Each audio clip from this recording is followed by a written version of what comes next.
So hello everyone, welcome back to the channel. So आज हम start कर रहे हैं विद मैथ्स 1 का वीक 1। सो आप सब क्वालिफायर्स के बच्चे हो, इसलिए मैं थोड़ा सा आपको पहले गाइड कर देता हूँ। सो कैसे हम स्टार्ट करते हैं, तो हमारा एजेंडा रहेगा कि हम करेंगे इस लेक्चर में थ्योरी और एग्जाम्पल्स और करेंगे हम PYQs। सो PYQs जो लास्ट 3 लेटेस्ट टर्म्स के PYQs है उसके क्वेश्चन मैं यहाँ इन्वॉल्व कर रहा हूँगा, और ये क्वालिफायर का लिए कंटेंट है, इसलिए ये एक 100/100 बैच होने वाला है। मैं खुद भी पहले 100 स्कोर कर चुका हूँ क्वालिफायर में, सो अब आपको भी कराना है, वही मेरा मेन मोटिव है। सो मैं कुछ प्री अजम्पशंस करके चल रहा हूँ कि शायद आप मैथमेटिकल बैकग्राउंड के हो भी सकते हो या नहीं भी हो सकते हो, तो मैं एकदम बेसिक से स्टार्ट करूँगा। लेक्चर थोड़े से लेंथी हो सकते हैं, बट एक बार आप देख लोगे तो वर्थ इट होंगे, ये ज़रूर बोल सकता हूँ।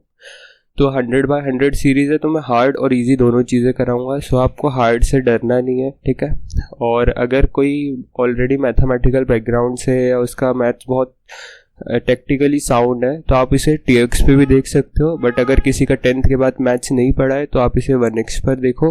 और आपको कैसे फॉलो करना है इसको, आप बस वीक 1 के लेक्चर जितने भी पार्ट बनेंगे वो 1 या 2 according to the longevity of the video, जितने भी पार्ट बनते हैं आपको उनको देखना है। अगर आपसे उसके बाद एक्टिविटी और PYQ क्वेश्चन सॉल्व हो रहे हैं तो आप ये सीरीज़ बिल्कुल फॉलो कर सकते हैं, और हमारा एम रहेगा कि 100/100 स्कोर करें, ठीक है। मैं पहले कर चुका हूँ, अब आपकी बारी है। सो मैंने इस वीडियो को ऐसे पार्ट्स लिखे हैं, मैं 4 पार्ट नहीं बनाने वाला, डिपेंड करता है कि वीडियो कितनी लंबी होती है, ठीक है, उससे पार्ट बना देंगे। तो ये सबसे पहला टॉपिक है, इसमें रियल नंबर। सो रियल नंबर एक आपको बेसिक आइडिया देगा, 10th का रिकॉल कराएगा नंबर्स के बारे में, ठीक है। ये फर्स्ट 4 वीक्स इजी इसलिए रखे गए हैं कि आप अगर मैथ्स बैकग्राउंड से भी नहीं हो तो आप कोप अप कर सको, ठीक है। सो रियल नंबर बस एक बेसिक आइडिया देगा, इससे क्वेश्चन नहीं आएगा, ठीक है। सेकेंड है सेट थ्योरी, तो ये एग्जाम पर्सपेक्टिव से बहुत इंपॉर्टेंट है, यहाँ से क्वेश्चन आना ही आना है।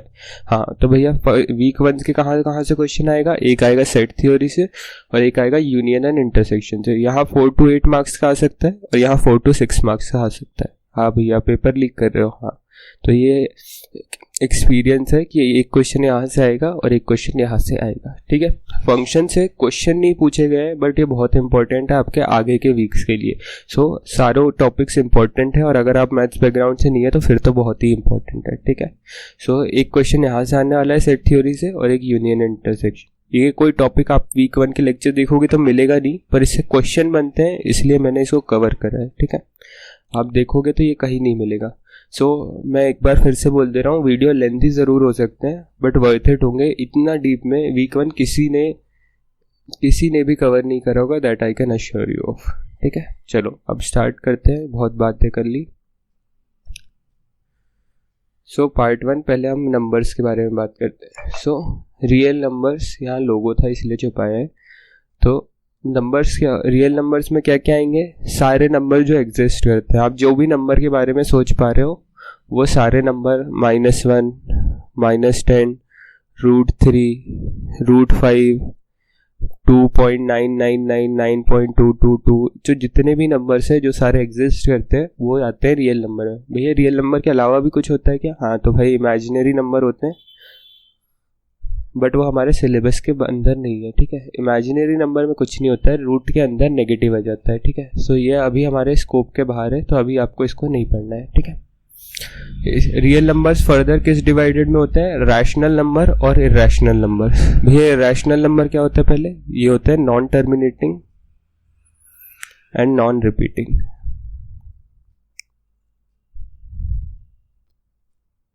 भैया इसका मतलब क्या है समझाता हूँ, आ जाओ। सो नॉन टर्मिनेट मतलब कभी ख़त्म ना होने वाले हैं। आप जब √3 को देखते हो, सो इसकी वैल्यू कुछ होती है 1.714 आई गेस, राइट, और √3 की होती है 1.414।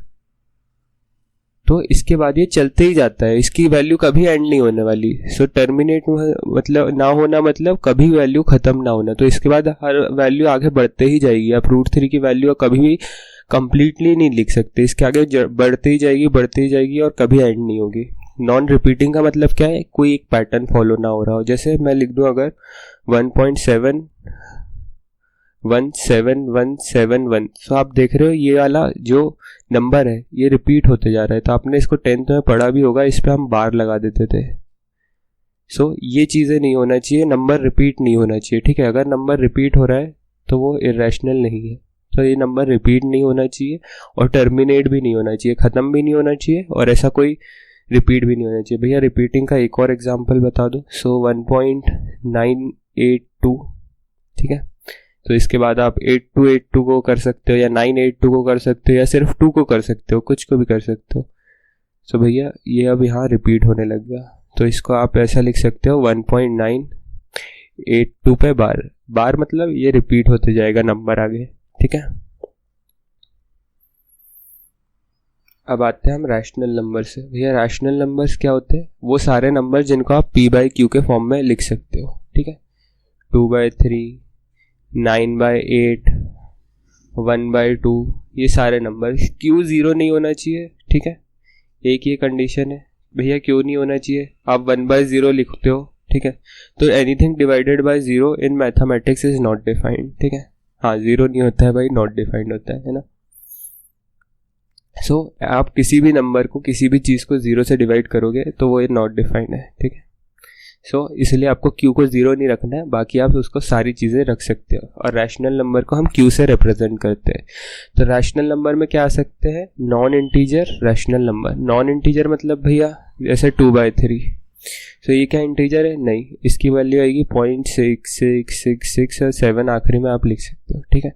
सो जो इंटीजर नहीं हो, इंटीजर मतलब ऐसे नंबर 1 2 3 4 5 6 7 जो हम नंबर लाइन पर डिनोट कर पाते हैं, ठीक है, जिनका डेसिमल वैल्यू नहीं होती है, जो इन अ होल होते हैं, ठीक है। सो इंटीजर आप जानते हो -∞ से +∞ तक सारे जो नंबर होते हैं इंटीजर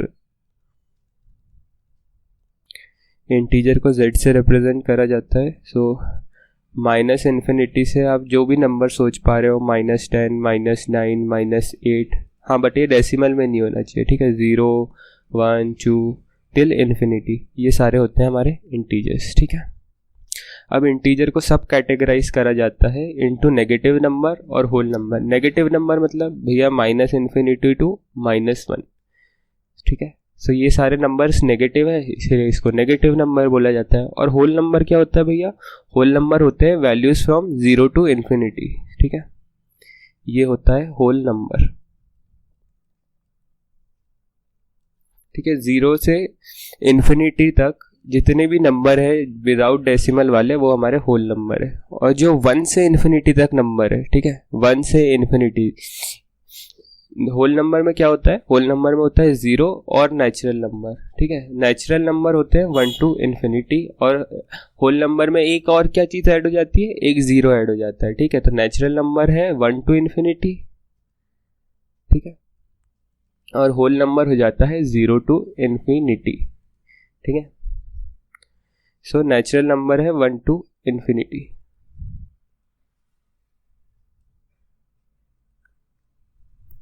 बट इस कोर्स के लिए मैं एक्सप्लिसिटली मेंशन कर रहा हूँ कि होल नंबर होता है 0 टू इन्फिनिटी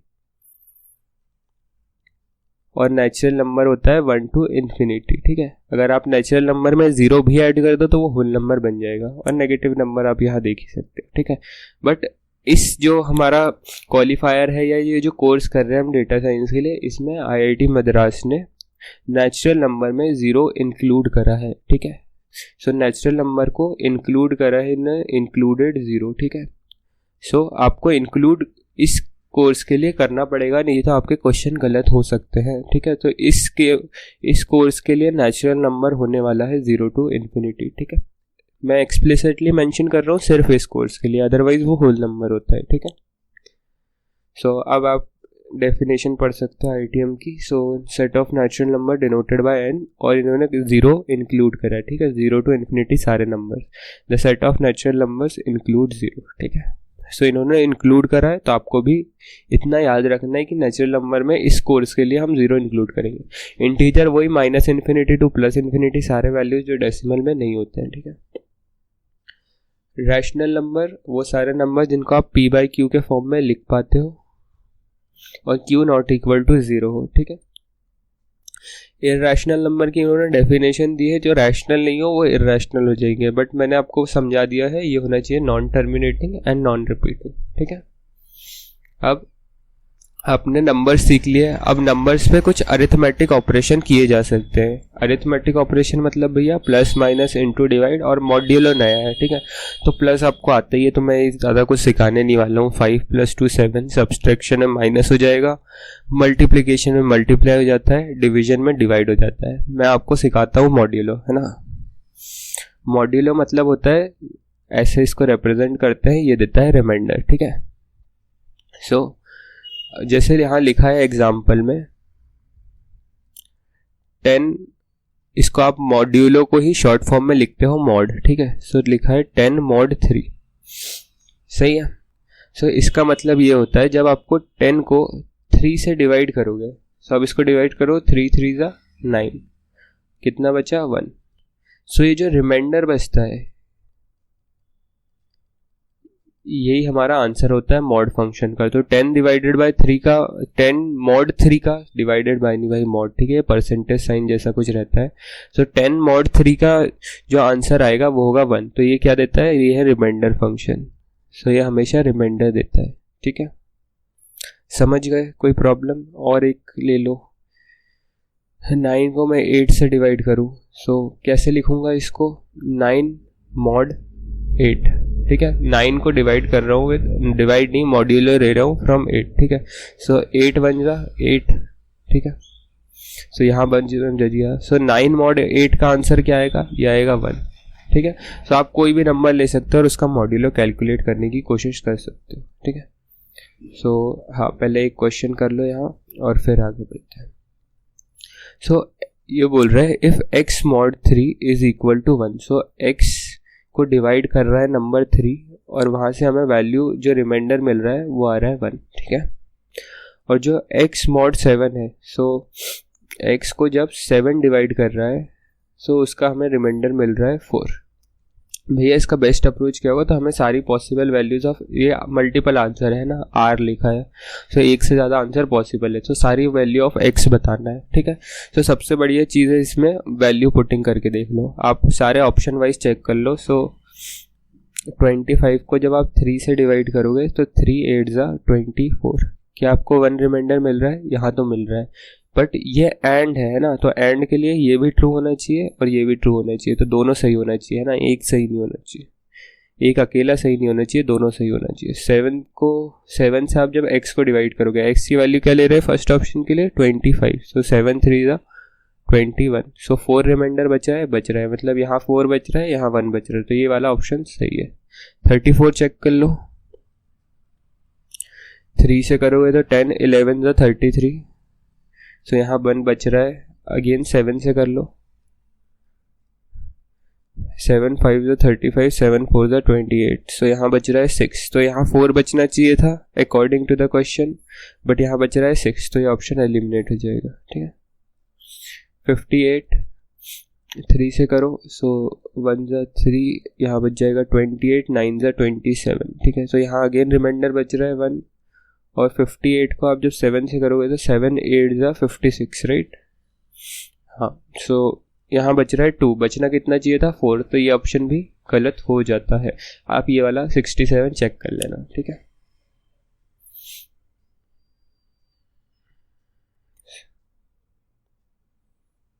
सो मैं पहले आपको एक इरेशनल का क्वेश्चन करा देता हूँ हमारे एक्टिविटी से। सो अब आपको यहाँ पहचानना है which of the following are irrational number, ठीक है, कौन से इरेशनल नंबर है। सो इरेशनल नंबर की मैंने क्या डेफिनेशन बताई है, non terminating and non repeating, ठीक है। दोनों में से अगर एक भी सेटिस्फाइड नहीं होगा तो वो इरेशनल नहीं होगा, ठीक है।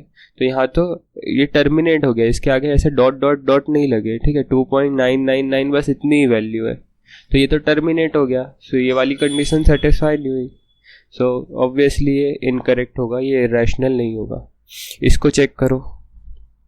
सो मल्टीप्लाई कैसे करते हैं, इसका इसके साथ और इसका इसके साथ, तो दोनों वैल्यू इसके साथ मल्टीप्लाई होता है, ठीक है, इसका इसके साथ, इसका इसके साथ। आई होप आपको मल्टीप्लिकेशन आता होगा, ठीक है। सो √8 और √12 में आप दोनों का अंदर ले जा सकते हो, 8 × 12, ये बीच में प्लस और माइनस, पहले इन दोनों को कर लो। सो प्लस और प्लस प्लस ही होंगे, सो √2 × 12 प्लस माइनस माइनस हो जाएगा, तो √8 × 3। मैं आपके लिए धीरे कर रहा हूँ, मैं तो एक लाइन में सॉल्व कर सकता हूँ, मन में भी सॉल्व कर सकते हो इसको, ठीक है। फिर से प्लस और माइनस माइनस हो जाएगा और ये हो जाएगा √2 × 3, ठीक है।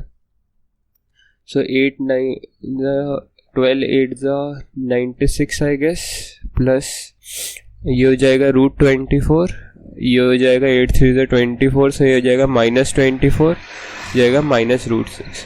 सो -24 + 24 कैंसिल हो जाएगा, ठीक है। सो यहाँ बच जाएगा √96 -√6।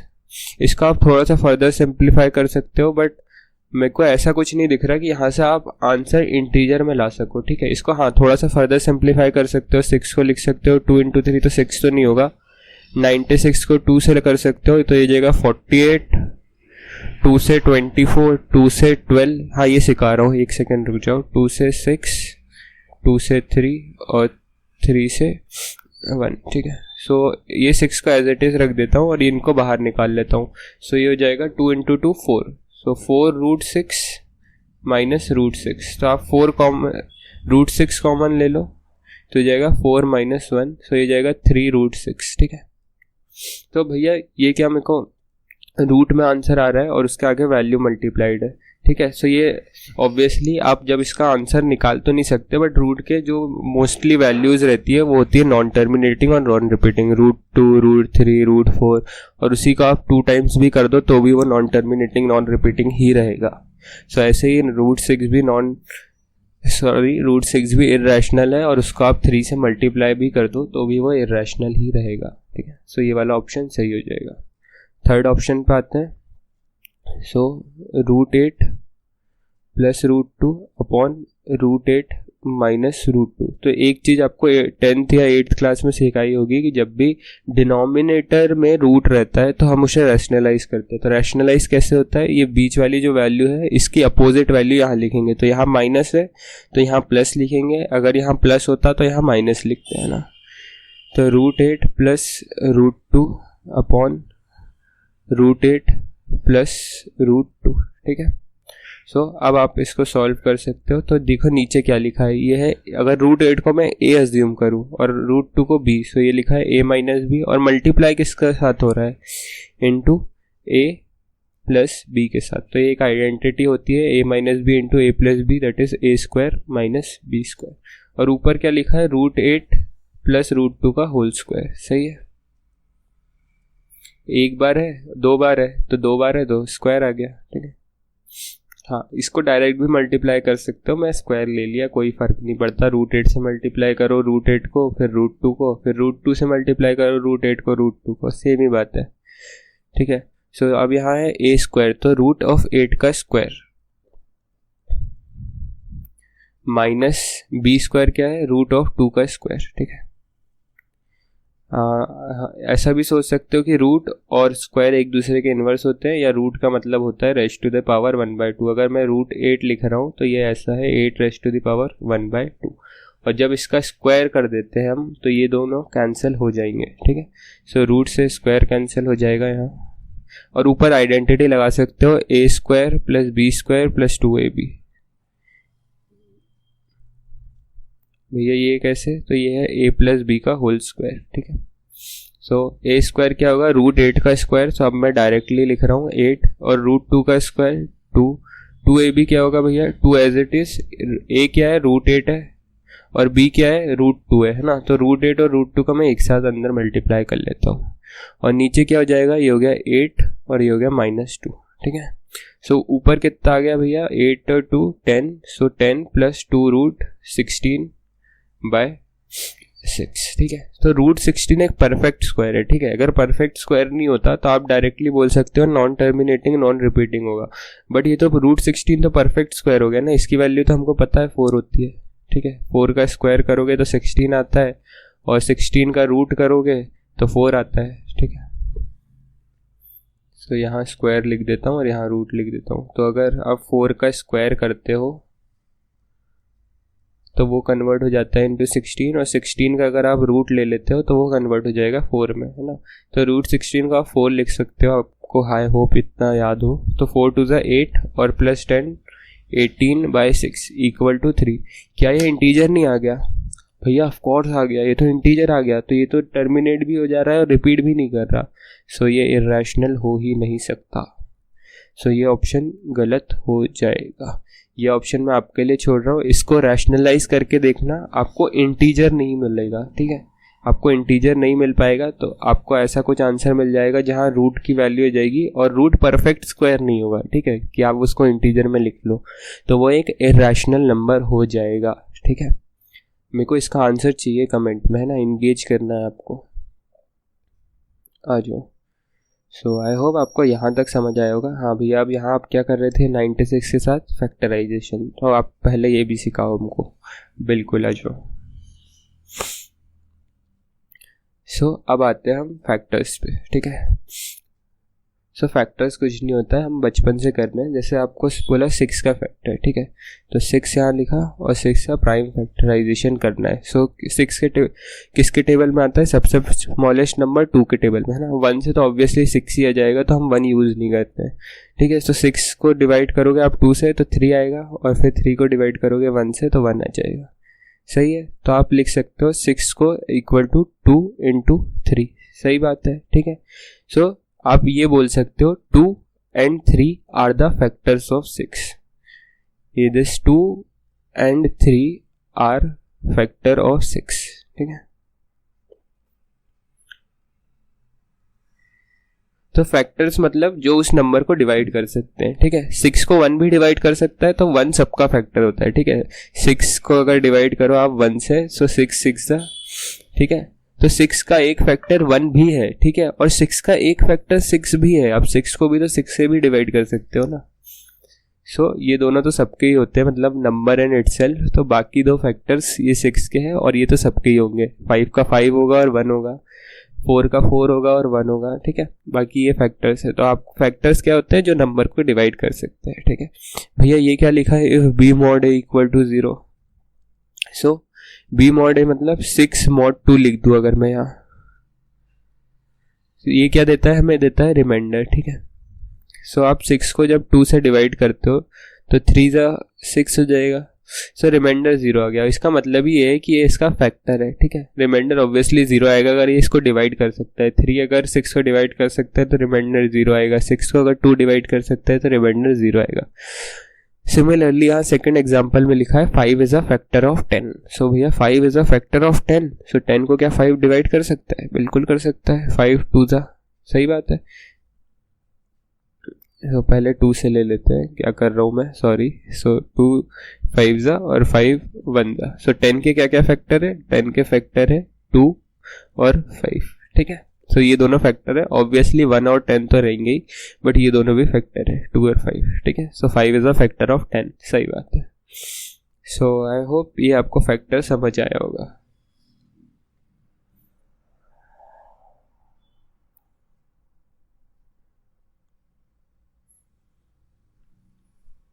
भैया प्राइम नंबर क्या होता है? आप फैक्टर सिखा दिए तो आप प्राइम नंबर का बता दो।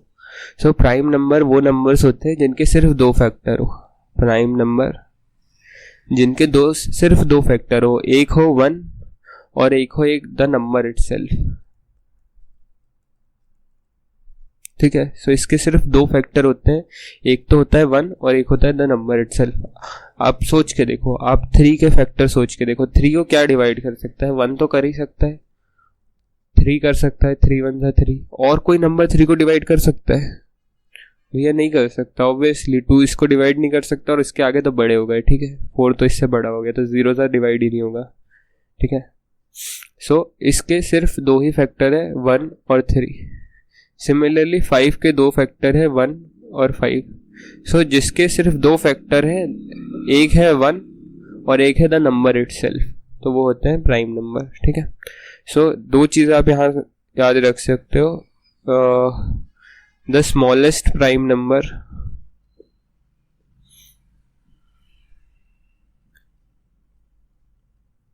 इज 2। सो सबसे जो छोटा स्मॉल प्राइम नंबर होता है वो 2। सो आप 2 के अगेन फैक्टर करके देख लो। सो एक तो 1 होगा और एक 2 ही होगा। ठीक है भैया, नेगेटिव अलाउड नहीं है, हम लेते नहीं है प्राइम नंबर के लिए। ठीक है, और the only even prime number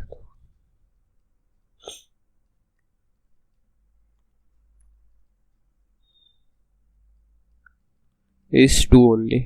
so इसके बाद अगर कोई भी इवन नंबर आता है, जैसे 4 आया तो 4 का अगर आप 2 से डिवाइड कर ही सकते हो, 6 आया तो 6 को भी 2 से डिवाइड कर ही लोगे, 8 आया उसको भी 2 से कर लोगे, 1000 आया उसको भी 2 से कर लोगे, 1002 आया तो उसको भी 2 से कर लोगे। तो इसके बाद अगर कोई भी इवन नंबर आता है तो उसका 2 एक फैक्टर बन जाता है, इसलिए वो प्राइम नंबर नहीं रह जाएगा। ठीक है, सो ओनली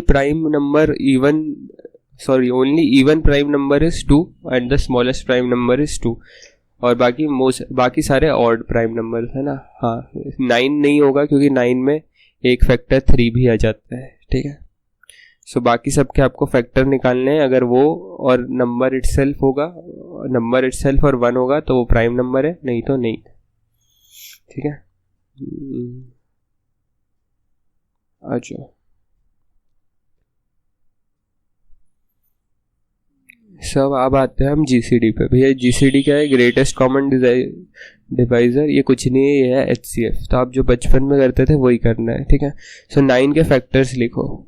सो 9 को सबसे पहले ऐसा बनाओ। ठीक है, 9 को क्या क्या डिवाइड कर सकते हैं? 2 कर सकते हैं क्या? नहीं। 1 तो ऑब्वियसली कर सकता है पर 3 करेगा। ठीक है, 2 नहीं कर रहा तो 3 लेंगे, नेक्स्ट बिग नंबर। सो 3 3 जा और 3 1 जा। सो इसके 2 फैक्टर हो गए 3 क्रॉस 3। ठीक है, 12 का सिमिलरली करो।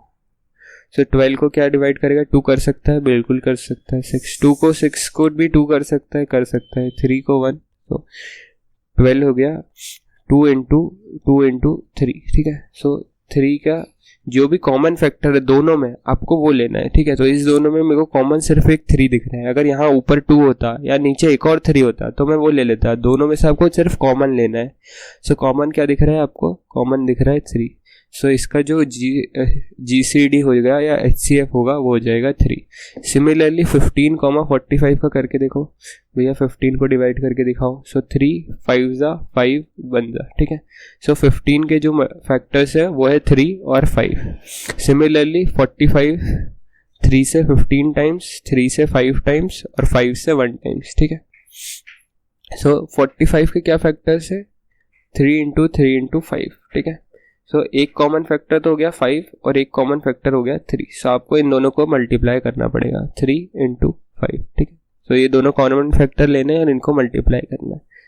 सो ये आ जाएगा 15। ठीक है, अगर आप 0 के साथ किसी का भी फैक्टर लेते हो तो 0 का कोई फैक्टर ही नहीं है ना, तो वो नंबर इटसेल्फ आ जाएगा। ठीक है, 0 का आप सारे किसी भी इंटीजर से डिवाइड कर सकते हो। आप 0 को 10 से भी डिवाइड कर सकते हो। आप 0 सा ले लो, ये 0 ही आ जाएगा। आप 50 से भी कर सकते हो, आप 100 से भी कर सकते हो। तो 0 के तो सारे फैक्टर हो जाएंगे और Q का जो नंबर होगा वही फैक्टर होगा। और 1 का किसी के साथ भी एचसीएफ लेते हो तो वो 1 ही होगा। ठीक है, हाँ, नहीं याद रखोगे तो भी चलेगा, कोई यूज नहीं है इसका। यहाँ से क्वेश्चन आना ही नहीं है, अभी सिर्फ हम बेसिक अंडरस्टैंडिंग ले रहे हैं।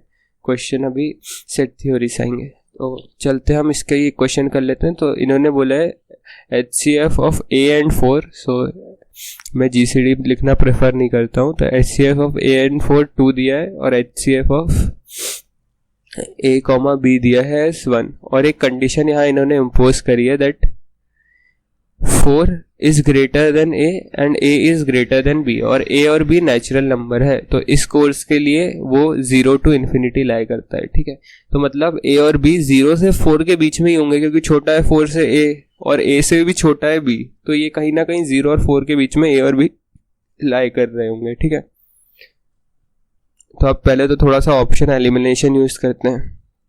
भैया बिना ऑप्शन बिना कुछ सॉल्व करे ऑप्शन एलिमिनेट। हाँ, तो ये क्या बोल रहा है, 4 जो है वो a से बड़ा है। यहाँ इक्वल टू नहीं है, अगर इक्वल टू होता तो a वैल्यू 4 भी ले सकता है, बट ये बोल रहा है कि a छोटा है 4 से, है ना, तो 3 हो सकता है, 2 हो सकता है, बट 4 से छोटा है। ठीक है, ये हमें पता है। 1 हो सकता है, 0 हो सकता है, बट 4 से तो छोटा होगा, इतना मुझे पता है। ठीक है, सो यहाँ 4 नहीं आ सकता, a 4 वैल्यू ले ही नहीं सकता क्योंकि a 4 से छोटा है। और सेकेंड कंडीशन क्या है, a बड़ा है b से, और इन्होंने क्या वैल्यू पूछी है हमसे, a एंड b। सो ये सारी वैल्यू आपको दिया है a और b की, तो a बड़ा होना चाहिए b से, तो वो सारे ऑप्शन एलिमिनेट कर दो जहाँ b बड़ा है a से। तो यहाँ b बड़ा है a से, सो ये भी गलत है, और यहाँ भी b बड़ा है a से, तो ये भी गलत है। तो बिना कुछ सॉल्व करे हमें आंसर मिल गया, बट भैया सॉल्व तो करके दिखाओ अब। हाँ, तो आपको थोड़ा चालाक भी होना है पेपर में, बट अब मैं सॉल्व करके दिखाता हूँ। ठीक है, सो आप ऑप्शन वाइज भी जा सकते हो। आप फर्स्ट ऑप्शन पुट करके देखो, सेकंड ऑप्शन पुट करके देखो, थर्ड और फोर्थ सारे ऑप्शन पुट करके देखो। तो मैं फर्स्ट ऑप्शन पुट करके दिखाता हूँ आपको। ठीक है, ऑप्शन 1। सो a की वैल्यू अगर हो जाती है 2 और b की वैल्यू हो जाती है 1, सो हमारा फर्स्ट क्या है, HCF ऑफ a, 4। सो 2, 4, तो इसका HCF 2 होगा क्या, देख लो, 2 को 2 से 1 ही होगा। ठीक है, और 4 को क्या होगा, 4 को 2 2 जा और 2 2 जा। ठीक है, तो 2 के फैक्टर क्या है, 2 into 1, और 4 के फैक्टर क्या है, 2 क्रॉस 2। सो a की कॉमन फैक्टर मिल रहा है जो कि है 2, सो ये ऑब्वियसली सही है। और सेकंड क्या है, HCF of a, b। So 2, 1 का। ठीक है, so obviously anything HCF with 1 is 1 only. ठीक है, HCF 1 के साथ अगर आप किसी का ले रहे हो तो 1 ही आएगा। 2 को आप लिख सकते हो एज 2 क्रॉस 1, और 1 को आप लिख सकते हो एज 1 क्रॉस 1, या ऐसा लिख ही सकते हो ना, 1 multiply by any number is 1 only. Sorry, 1 multiply by any number नहीं, any number multiplied by that number is that number itself. ठीक है, सो यहाँ दोनों में कॉमन आएगा 1। ठीक है, सो इसका ऑब्वियसली कॉमन फैक्टर आने वाला है 1। तो ये हमारी दोनों कंडीशन सेटिस्फाई कर रहा है, ये भी और ये वाली भी। ठीक है, सो ये ऑप्शन सही होगा। आप सारे ऑप्शन भी पुट करके देख सकते हो, बाकी 3 कोई ना कोई कंडीशन यहाँ सेटिस्फाई नहीं कर रहे होंगे। ठीक है, सो आई होप अगर आपने 10th तक ही मैथ्स पढ़ी होगी तो आपको यहाँ बहुत कुछ समझ आया होगा, थोड़ा सा रिकॉल हुआ होगा क्लास 10th। सो ये उसी के लिए रखा है फर्स्ट 4 वीक, बहुत ज़्यादा हैवी नहीं है, ये बहुत ही इजी है। अब आते हैं हम सेट थ्योरी पे। सो सेट थ्योरी अब मेन पार्ट पाते हैं, यहाँ से आपका क्वेश्चन आना ही आना है। ठीक है, और वो भी कहाँ से आना है, वो आना है रिफ्लेक्टिव, सिमेट्रिक और ट्रांजिटिव रिलेशन से। ठीक है, यहाँ से आपका क्वेश्चन आएगा, मैं अभी बता दे रहा हूँ आपको। ठीक है, सो सेट क्या होता है, set is a collection of well defined items. तो सेट एक कलेक्शन होता है, आप इसमें एक बॉक्स में बहुत सारी बॉल्स रख दो तो एक वो वेल डिफाइंड है। ठीक है, 10 बॉल रखो और नंबर वाइज कर दो उनको, सब पे नंबर लिख दो 1 2 3 4। तो एक कलेक्शन होता है, अलमीरा में सारे आपके क्लोथ्स रखे हैं या कुछ भी हो सकता है। ठीक है, आपको कॉइन कलेक्ट करने की आदत है तो आपके पास सारे 5 रुपी कॉइन है। ठीक है, जो एग्जिस्ट करते हैं। So the set of natural number less than 10। सो सारे नेचुरल नंबर जो लेस देन 10 है, मतलब 0 to 9 नेचुरल नंबर इस कोर्स के लिए 0 से ले रहे हैं ना, तो 0 to 9 सारे नेचुरल नंबर। इनको रिप्रेजेंट कैसे करते हैं, इन कर्ली ब्रेसेस में, मतलब ये डिस्क्रीट वैल्यू ले रहे हैं, सिर्फ ये वैल्यू ले रहे हैं, इनके बीच में जो डेसिमल वैल्यू है वो नहीं ले रहे हैं। तो 0 1 2 3, सो ऐसे इनको रिप्रेजेंट किया जाता है। Set of all month in a year, so January, February, March, April, May, June, July, so इस सारे मंथ आ गए। ठीक है, वेल डिफाइंड का मतलब क्या होता है, अगर मैं आपसे बोलूँ कि टॉप 10 बैट्समैन, सो वो टॉप 10 बैट्समैन मेरे लिए, my favourite could be different. ठीक है, मेरे all time favourite different 10 batsman हो सकते हैं, आपके ऑल टाइम फेवरेट डिफरेंट हो सकते हैं। ठीक है, सो ये वेल डिफाइंड नहीं है, ये फिक्स नहीं है, आपके लिए कुछ अलग है, मेरे लिए कुछ अलग है, किसी थर्ड पर्सन के लिए कुछ और अलग है, और किसी फोर्थ पर्सन के लिए कुछ और अलग है। तो भैया अगर इसको वेल डिफाइंड बनाना है तो क्या बोलना पड़ेगा, top 10 batsman according to rankings. ठीक है, अकॉर्डिंग टू रैंकिंग। तो अब आपने कर दिया बेसिस क्या, रैंकिंग, तो अब ये हो गया वेल डिफाइंड। ठीक है, कि किसके कितने पॉइंट है उस बेसिस पे उनकी रैंक लगी है। ठीक है, रैंक डिवाइडेड है। सो वेल डिफाइंड का मतलब सबके लिए अलग अलग नहीं होना चाहिए, एक वेल डिफाइंड मैनर में वो डिफाइन होनी चाहिए, ठीक है। अगर मैं पूछूं set of all month in a year, so अगर मेरे 12 मंथ आपके 12 मंथ से अलग होते हैं तो वो वेल डिफाइंड नहीं है, बट सबके 12 मंथ सेम ही होते हैं, ठीक है। अब आता है इनफाइनाइट सेट, मतलब जो कभी खत्म नहीं होते, ठीक है। सो set of all even natural number, तो सारे नेचुरल नंबर लेगा 0, 2, 4, 6, 8, 10। So 0 is even also and odd also and it is none also, ठीक है। सो इसको कभी और बताऊंगा कि ये होता क्या है, बट अभी के लिए आप कंसिडर कर सकते हो, ठीक है। इस कोर्स के लिए तो एटलीस्ट कंसिडर कर सकते हो 0 का एज नेचुरल नंबर, ठीक है। सो आई होप आपको इतना समझ आया होगा, ठीक है। अब आते हैं हम कार्डिनैलिटी ऑफ सेट पे, ठीक है। सो कार्डिनैलिटी मतलब number of elements in set.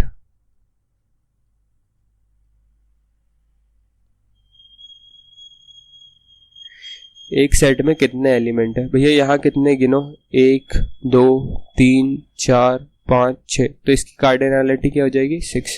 यहाँ कितने, 1, 2, 3, 4 और ये 5, तो इसकी कार्डिनैलिटी क्या हो गई 5।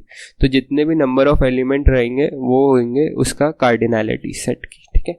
और सेट में हमेशा यूनिक नंबर आते हैं, आप ऐसा नहीं लिखते 2, 2, 2, 2। अगर ये आते भी आपका ऐसा कुछ सेट बनता है तो आप इसका ऐसे लिख सकते हो कि बस एक बार 2 आएगा, तो सेट के अंदर नंबर रिपीट नहीं करते हैं, ठीक है। सो ये तो आप हो गया बेसिक। अब हम थोड़ा सा आगे बढ़ते हैं।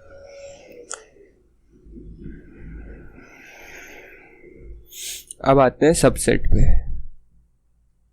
तो सबसेट मतलब सेट के अंदर के मैं कुछ एलिमेंट उठाऊं और उसका एक सेट बना दूं तो वो हो जाएगा सबसेट। जैसे हमारे पास था जनवरी, फरवरी, मार्च, अप्रैल टू दिसंबर, ठीक है। मैं पूरा तो नहीं लिख पाऊंगा तो मैं यहाँ ऐसा लिख देता हूँ दिसंबर, ठीक है। तो आप इसके एक या एक से ज्यादा एलिमेंट को चूज करके अगर किसी सेट बना देता हूँ, मैं एक सेट बना देता हूँ जहां मैंने सिर्फ जनवरी चूज करा, एक सेट बनाता हूँ जहां मैंने जनवरी, फरवरी, मार्च चूज करा, ठीक है। तो ये सारे सबसेट होंगे, ठीक है। सो आप कोई भी ले सकते हो, आप एक बार 12 के 12 मंथ्स ले सकते हो तो वो भी उसका सबसेट होगा, ठीक है। सो नंबर ऑफ सबसेट कैसे कैलकुलेट करते हैं, नंबर ऑफ सबसेट का कैलकुलेट करने का फॉर्मूला होता है 2n। n का वैल्यू क्या है, n is number of element, ठीक है। हाँ मैं बना के दिखा रहा हूँ, रुक जाओ। सो 2n का हो सकता है नंबर ऑफ एलिमेंट। तो क्या कितने एलिमेंट थे हमारे इस सेट में, 12 एलिमेंट थे जनवरी टू दिसंबर। सो 212 सबसेट बन सकते हैं इसके। Just believe, just think about it, just imagine कितने सारे सबसेट बन सकते हैं इसके, ठीक है। तो पहले मैं प्रॉपर सबसेट और ये इम्प्रॉपर सबसेट पढ़ा दूं, फिर एक सबसेट में बना के दिखा देता हूँ कि कैसे बनाते हैं, ठीक है। तो पहले ये पढ़ा देता हूँ फिर मैं आपको बना के भी दिखाता हूँ। सो अगर x सबसेट ऑफ y लिखा है, ठीक है। तो इसका मतलब होता है x जो y है, जो y का सेट है, इसमें सारे x की वैल्यूज लाई करती है, ठीक है। जो x की जितनी भी वैल्यूज है ये सारी इसमें लाई करेंगी y में। तो y की वैल्यूज इससे ज्यादा भी हो सकती है जब इक्वल टू हो, मतलब x और y सेट सेम है, ठीक है। इसके सारे एलिमेंट सेम है। जब इक्वल टू नहीं हो तब इसमें डिफरेंट वैल्यूज। भैया क्या हो रहा है समझ नहीं आ रहा, आओ इसमें देखो। यहाँ 64 है x में, y में भी 64 है, x में 32 है, y में भी 32 है, x में 16 है, y में भी 16 है, x में 4 है, y में भी 4 है। तो आप यहाँ बोल सकते हो जो x है उसमें जो y हमारा सेट है उसमें सारी वैल्यूज है x की, ठीक है। तो x एक सबसेट है y का। सो y में जितनी भी वैल्यूज है वो सारी वैल्यूज इंक्लूडेड है with all the values of x। So x की सारी वैल्यूज y के अंदर आ रही है, तो ये इसका सबसेट है। अगर y की सारी वैल्यूज x के अंदर आती तो आप ऐसा लिखते हैं y is a subset of x, ठीक है। और यहाँ पे क्या है, देखो y का सेट बड़ा भी हो सकता है, ठीक है। यहाँ y का सेट बड़ा है। अब इसके में सारी वैल्यूज ऑफ x आना चाहिए, तब हम बोल सकते हैं x is a subset of y, ठीक है। तो 300 आ रही है, 9 आ रही है, 7 आ रही है, 5 आ रही है, 2 आ रहा है, 1 आ रहा है, ठीक है। तो y जो हमारा बड़ा सबसेट है उसके अंदर सारी वैल्यूज आ रही है x की, ठीक है। तो x एक सबसेट हो जाता है y का। अब प्रॉपर सबसेट और इम्प्रॉपर सबसेट में फर्क क्या है, जब दोनों सेट बराबर हो जाए, x सेट और y सेट बराबर हो जाए, ठीक है। तो तब आप लिख देते हो x is a proper subset, और जब ये बराबर नहीं हो, ठीक है, तब आप लिख देते हो x is a proper subset. इसको बोलते हैं प्रॉपर, ये मैंने गलती से बोल दिया, ये है इम्प्रॉपर, ठीक है, और ये है प्रॉपर। सो इस वाले में देख लो, एक y बड़ा सबसेट है, ठीक है, और ये सारी वैल्यूज कंटेन कर रहा है x की 1 2 5 7 9 और 300, ठीक है। बट इसके बाद भी क्या y सबसेट और x सबसेट इक्वल है? ये इक्वल नहीं है, तो ये वाला फॉर्मूला लगता है जहाँ बीच में इक्वल नहीं आता, ठीक है। इक्वल नहीं है तो इक्वल आएगा ही नहीं ना, ऑब्वियसली। सो ये इक्वल नहीं है, ठीक है, तो इसको बोलते हैं प्रॉपर। और जब दोनों इक्वल हो जाते हैं, दोनों subset as it is equal है, तो ये हो जाता है इम्प्रॉपर, ठीक है, x इक्वल टू y। सो ये है 64 64 32 32 16 16 4 4। भैया ये तो ठीक है, अब बनाना तो सिखाओ, ठीक है। पहले अब बना के दिखाता हूँ, फिर आपकी थोड़ा सा डाउट क्लियर होंगे। सो हाँ, पहले एक एग्जांपल लेते हैं। सो पहले मैं बता देता हूँ कितने एलिमेंट होंगे। सो जो प्रॉपर इम्प्रॉपर सबसेट है, इम्प्रॉपर सबसेट में सारे इंक्लूडेड है, इक्वल टू वाला भी इंक्लूडेड है, तो इसके सबसेट हो जाते हैं 2 raised to the power n, क्योंकि इसमें सारे के सारे सबसेट इंक्लूडेड है। इसमें हो जाते हैं 2 raised to the power n, और एक हम माइनस कर देते हैं, कौन सा वाला? जहां x इक्वल टू y हो रहा हो, बस ये सबसेट माइनस कर देते हैं, तो ये जाता है 2 raised to the power n-1। ये याद करने की जरूरत नहीं है, मैं सिर्फ डीप ले जा रहा हूँ आपको, ठीक है। आओ मैं बना के दिखाता हूँ। सो सबसे पहले एक ए सबसेट दिया है। अब फर्स्ट क्वेश्चन है find the cardinality of set. तो टेल मी कार्डिनैलिटी, तो कार्डिनैलिटी ऑफ सेट हो जाएगी number of element in set. So 1 2 3 4, so cardinality है 4, ठीक है। सबसेट कितने होंगे? 2 to the power n, so 2 to the power number of element that is 4, so subset इसके बन सकते हैं 16। भैया अब बना के दिखाओ, बहुत हो गया, ठीक है, आ जाओ। सो 5 6 7 8 इसके सबसेट बना के देखते हैं हम, ठीक है। तो एक बार तो सिर्फ एक एलिमेंट ले लो। सो 5 6 7 8, ठीक है। तो ये 4 सबसेट हो गए जहां सिर्फ एक एक एलिमेंट आए। अब 2 2 के पेयर बना लो। 5 6 एक बार 6 के साथ 7 आ गया, सॉरी 5 के साथ 7 आ गया। एक बन सकता है जहां 5 के साथ 8 आ जाए। अब 5 के साथ तीनों का बन गया। अब एक हो सकता है 6 के साथ 7 आ जाए, 6 के साथ 8 आ जाए, और एक हो सकता है 7 के साथ 8 आ जाए, ठीक है। अब 3 3 के ले लो। 3 3 के लोगे तो 5 6 7 आ सकता है, 5 6 8 आ सकता है, 5 7 8 आ सकता है, एक हो सकता है 6 7 8, और हमारे सबसेट में 2 सबसेट होते हैं। एक होता है नल सबसेट। सो भैया इसको नल सबसेट मतलब खाली, ठीक है। नल मतलब उसके अंदर कोई वैल्यू नहीं है। तो भैया इसको ऐसा क्यों नहीं लिख देते? क्योंकि 0 भी एक नंबर हो सकता है, तो हम इसको ऐसा डायरेक्टली नहीं लिख सकते ना। Just give me. So now sorry, एक अनअवॉइडेबल कॉल आ गया था। तो हम कहाँ थे? शायद मैं आपको समझा रहा था 5, ठीक है।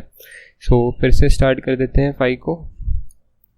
सो कोई भी सेट जो होता है, कोई भी आप कोई भी सेट ले लो, 5 6 7 8 1 2 ABCD, कोई भी सेट होता है, उसका एक सबसेट होगा 5। 5 को कैसे रिप्रेजेंट करते हैं? ऐसे। इसका मतलब क्या होता है? उसमें कोई भी एलिमेंट नहीं है।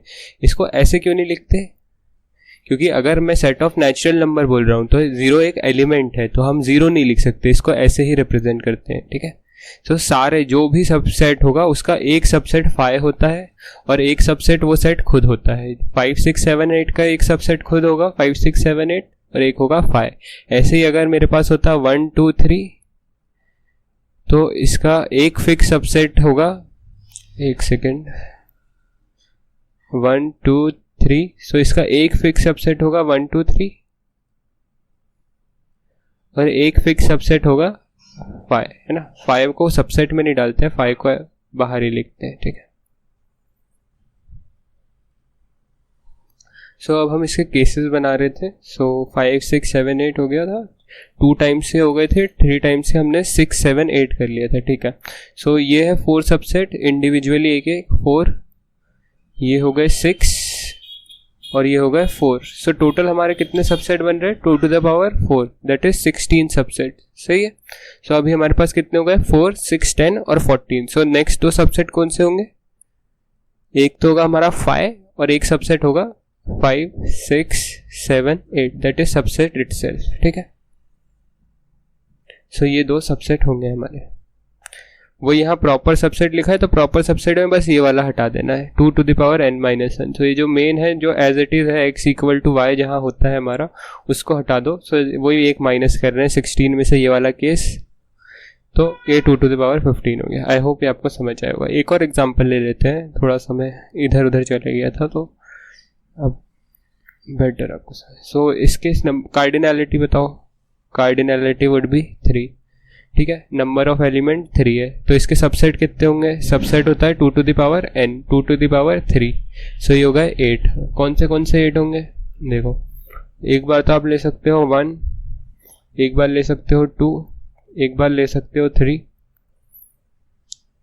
अब 2 का पेयर लेता हूं तो 1 2 2 3 और 1 2 2 3 और 1 3।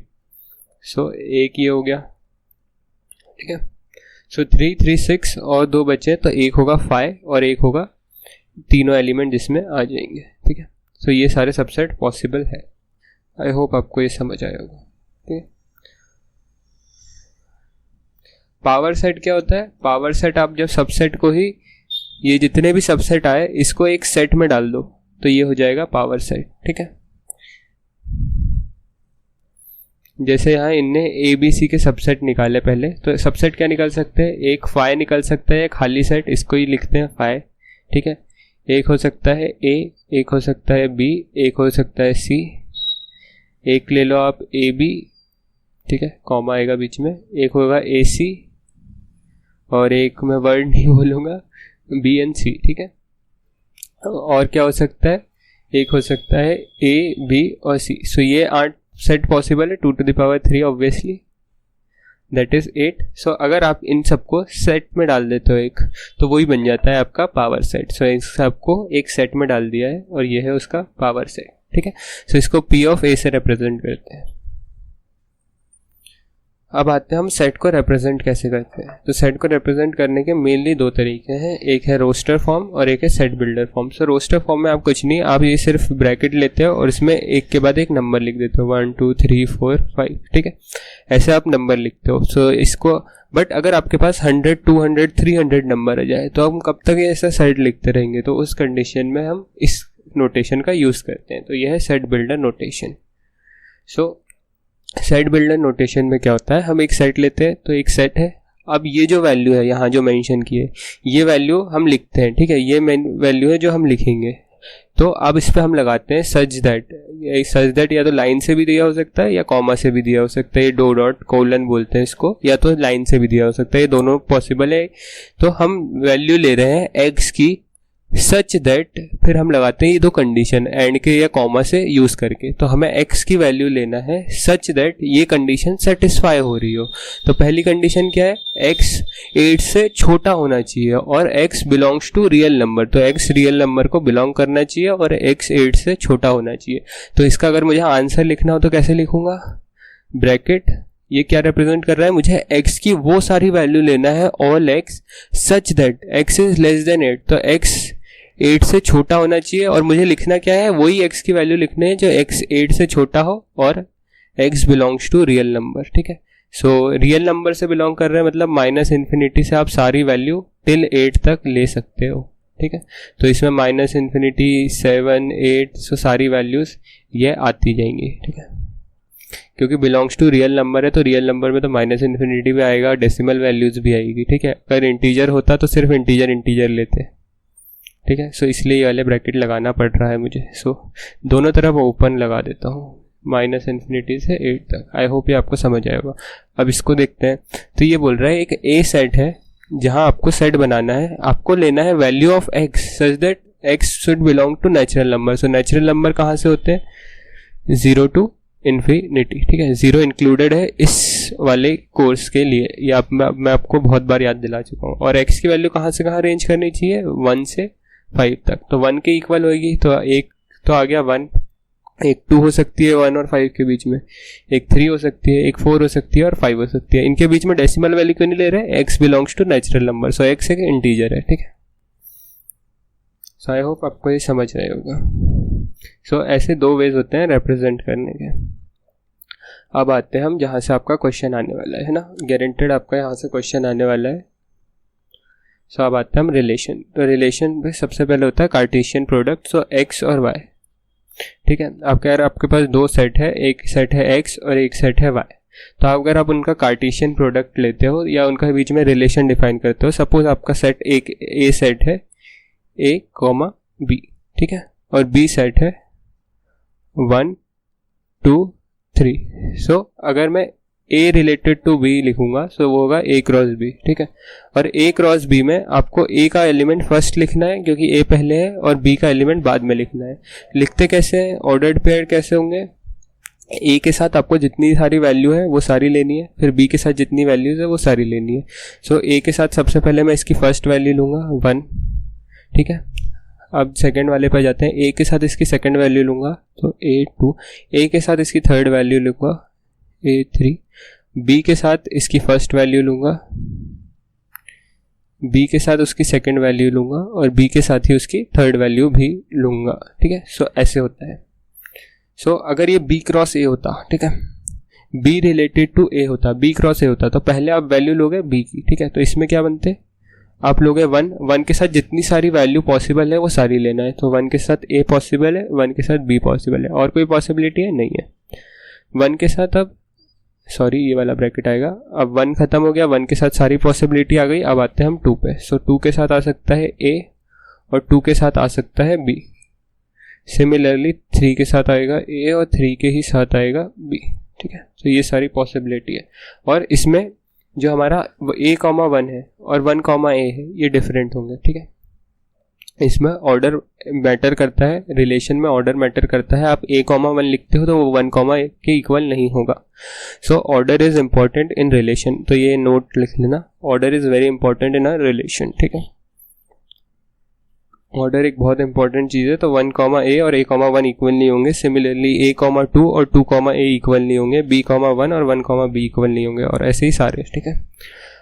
अब इसमें आते हैं इसके सब डिविडेंट या प्रॉपर्टीज़ में। सो रिलेशन मेनली 3 टाइप्स में डिवाइडेड है, रिफ्लेक्टिव, सिमेट्रिक, ट्रांजिटिव, बट बहुत सारे टाइप्स ऑफ रिलेशन होते हैं ना, बट हमारे कोर्स में अभी के लिए 3 है, ठीक है। Coming to reflexive now. So इस रिलेशन में a should belong to r, ठीक है।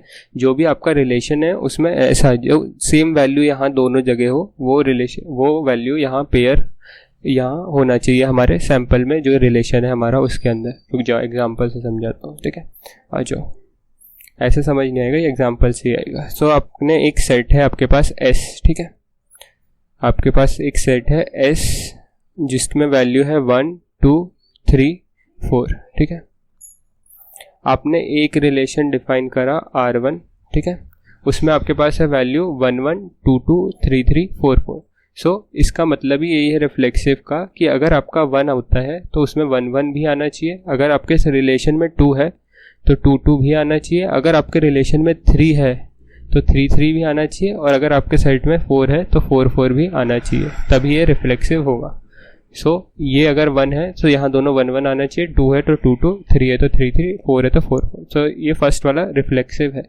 सेकंड वाले में देखो 1 1 है, 2 2 है, 3 3 दिख रहा है क्या आपको? 3 3 नहीं है। बाकी ये और भी होंगे तो चलेगा, है ना, इससे हमें कोई प्रॉब्लम नहीं है कि ये 2 3 हो कि नहीं, ये 3 4 हो कि नहीं।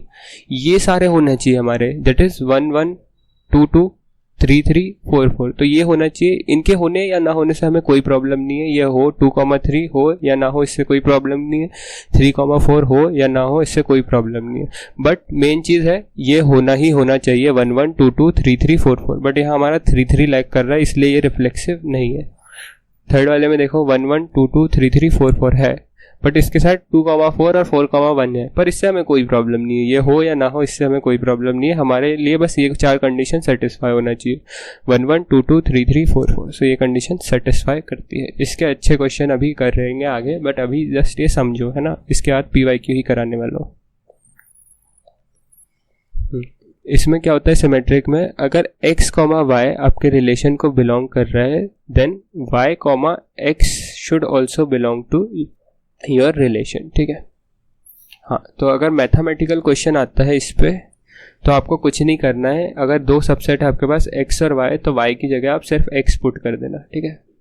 y की जगह x पुट कर देना तो आपका आंसर सॉल्व हो जाएगा। सिमिलरली यहाँ x और y है, सो आप इंटरचेंज कर सकते हो। अगर आपके पास x और y पे कंडीशन दी है तो इसको इंटरचेंज कर लेना, ये कराऊंगा अभी, रुक जाओ, इनटू y कॉमा x, ठीक है। अगर ये भी बिलोंग करता है, अगर आपका x comma y suppose 1 comma 2 belong करता है आपके रिलेशन को, सो 2 कॉमा 1 भी बिलोंग करना चाहिए आपके रिलेशन को। सो अगर ये कंडीशन सेटिस्फाई करती है तो वो होगा सिमेट्रिक, ठीक है।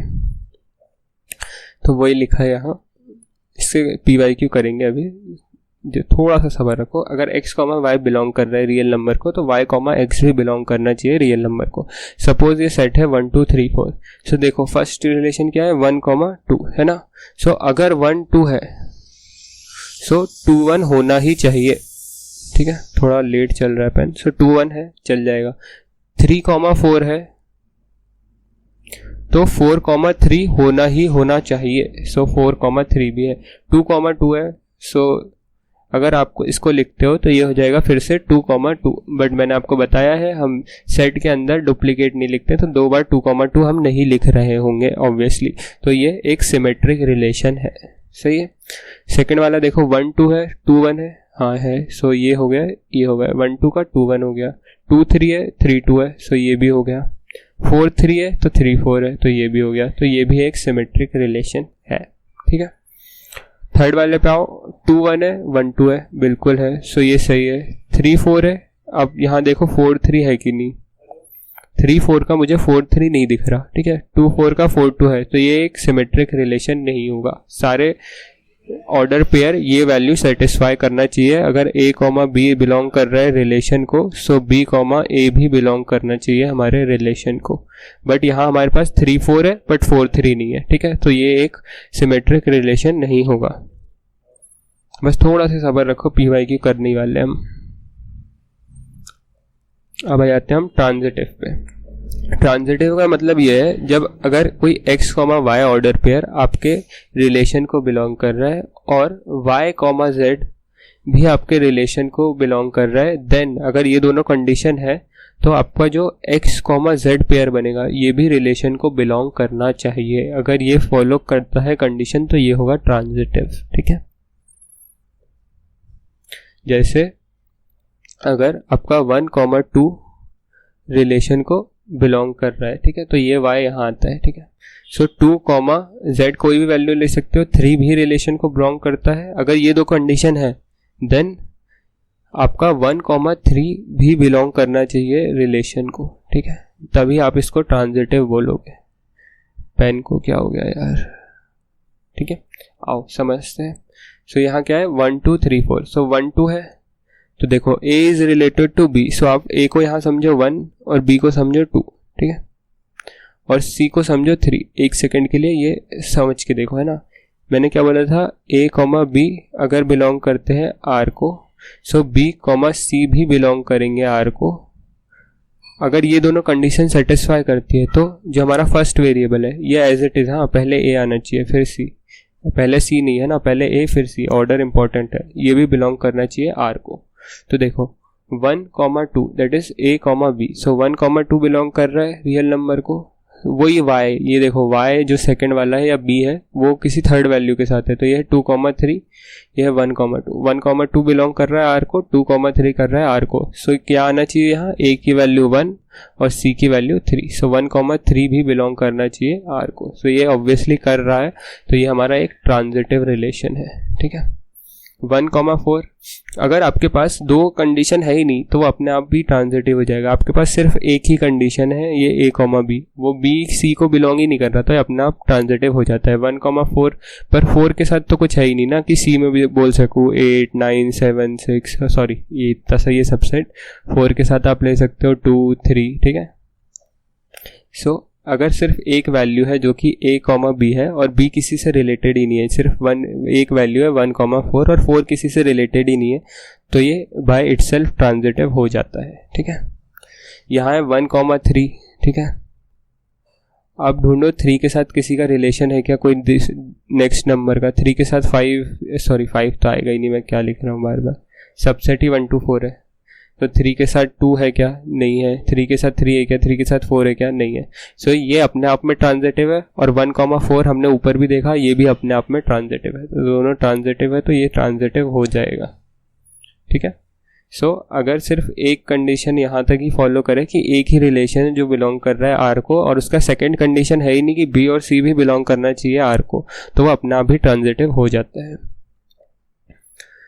नेक्स्ट वाला क्या है, 2 कॉमा 4 1। सो 2 कॉमा 4 है, तो अब आपको देखना है कि 4 के साथ क्या वेरिएबल बन रहा है। सो 4 के साथ 2 और 4 है, तो यहाँ 4 के साथ आ रहा है 1, है ना, 2 4 4 1। तो 4 के साथ आ रहा है 1। a comma b belongs to r, b comma c belongs to r। तो अब a कॉमा c बिलोंग करना चाहिए r को, तो आपका 2 कॉमा 1 आना चाहिए जब ये ट्रांजिटिव होगा। सो 2 कॉमा 1 आ रहा है। ठीक है, अब है 1 2। सो 1 2 के साथ 2, अब आपके पास है 1 2। ठीक है, 2 के साथ आपको ये और ढूंढना है, आपको 2 के साथ आ रहा है 4, है ना। 1 2 है, 2 के साथ आ रहा है 4। सो अब इससे आपका क्या बनेगा, a और c। तो आपका 1 कॉमा 4 आना चाहिए। सो 1 कॉमा 4 आ रहा है। सो 1 2 हो गया, और 1 1 तो ऑब्वियसली अपने आप में ट्रांजिटिव हो गई। आप उसको उल्टा करके लिखो, सीधा करके लिखो, तो ये अपने आप में ट्रांजिटिव होते ही है। ठीक है, 1 1 2 2 3 3 रिफ्लेक्सिव वाले अपने आप में ट्रांजिटिव होंगे। सो ये भी एक ट्रांजिटिव रिलेशन है।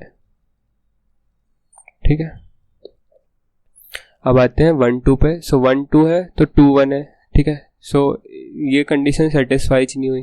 देखो 1 2 है। ठीक है, तो आपको होना चाहिए था, यहाँ एक नंबर होना चाहिए था यही वाला, और यहाँ कुछ डिफरेंट नंबर होना चाहिए था। ये डिफरेंट है क्या, नहीं है, ये तो सेम आ गया, a b, और यहाँ होना चाहिए था b और c, बट ये तो c की जगह a हो गया। ये दोनों मैच कर गए, तो ये अपने आप में इंडिविजुअली ट्रांजिटिव हो जाएंगे, है ना। और क्या, एक कंडीशन और है इसमें, 1 2 है, सो 2 के साथ 3 है। सो देखो 1 है 2 है और 2 के साथ 3 है, ये वाली कंडीशन ये फॉलो कर रहा है, a b और b और c, a b और b और c। ठीक है, सो नाउ a और c should belong to real number, that real number बोल रहा हूँ यार, रिलेशन। तो 1 comma 3 should belong to relation. ठीक है, सो 1 कॉमा 3 है क्या इसमें, 1 कॉमा 3 इसमें नहीं है, सो ये ट्रांजिटिव नहीं होगा, इट इज़ नॉट ट्रांजिटिव। ठीक है, आओ अब सीधे PYQ करते हैं, तो आपको थोड़ी ज़्यादा क्लैरिटी मिलेगी।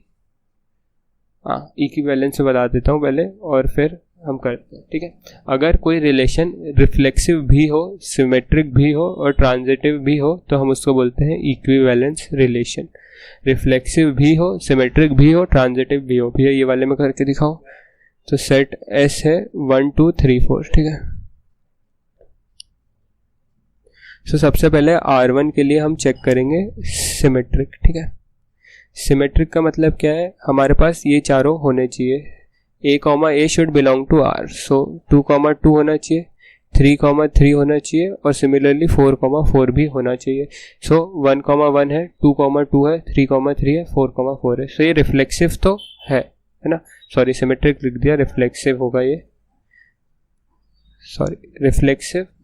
सिमेट्रिक में क्या होता है, अगर x कॉमा y बिलोंग कर रहा है ये रिलेशन R1 को, देन y कॉमा x भी बिलोंग करना चाहिए इस रिलेशन R1 को। ठीक है, सो 2 3 है, सो 3 2 होना ही चाहिए। सो अगर 2 3 है देन 3 2 होना चाहिए। ठीक है, 4 1 है तो 1 4 होना चाहिए, 4 1 और तो है तो 1 4 होना ही चाहिए। सो ये भी सही है। ठीक है, और 1 कॉमा 1 को आप मैंने अब भी बताया, वापस भी लिख लोगे तो कोई फ़र्क नहीं पड़ेगा। और सेट में हम 2 बार नहीं लिखते हैं, इसलिए आप इसको अपने आप सिमेट्रिक कंसिडर कर सकते हो। ठीक है, ट्रांजिटिव पे आ जाते हैं हम। पेन डिले कर रहा है, थोड़ा सा काम चला लेना।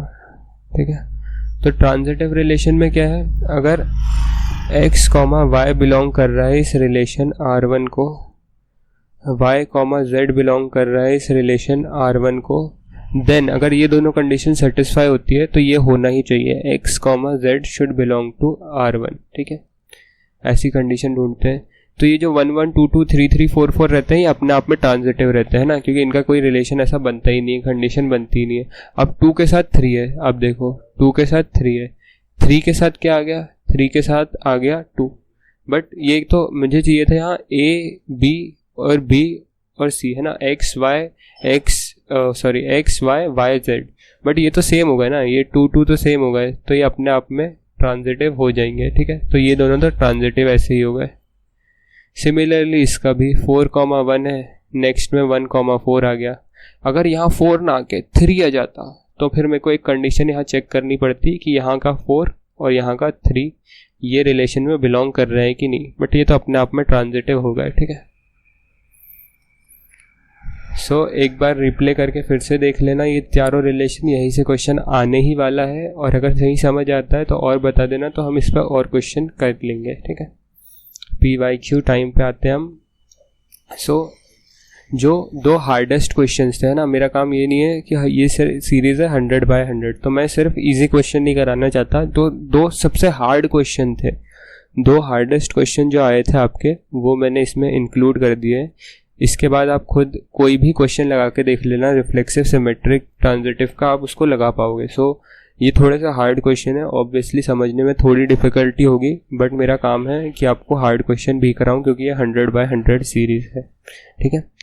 सो नाउ स्टार्टिंग क्वेश्चन 1। सो इस क्वेश्चन में हमसे पूछा है that we need to make a set of ordered pair x, y, डेट क्यों चल रहा है ये, ठीक है, और एक्स वाई बिलोंग करना चाहिए इंटीजर को, ठीक है। और कंडीशन क्या है, that is mod of x minus y का mod should be less than 3, ठीक है। सो हमें वो ऑर्डर्ड पेयर लेने हैं जो इस कंडीशन को सेटिस्फाई करता है, तो वो x और y की वैल्यू जो इस कंडीशन को सेटिस्फाई कर रही है हमें उसका सेट बनाना है, ठीक है।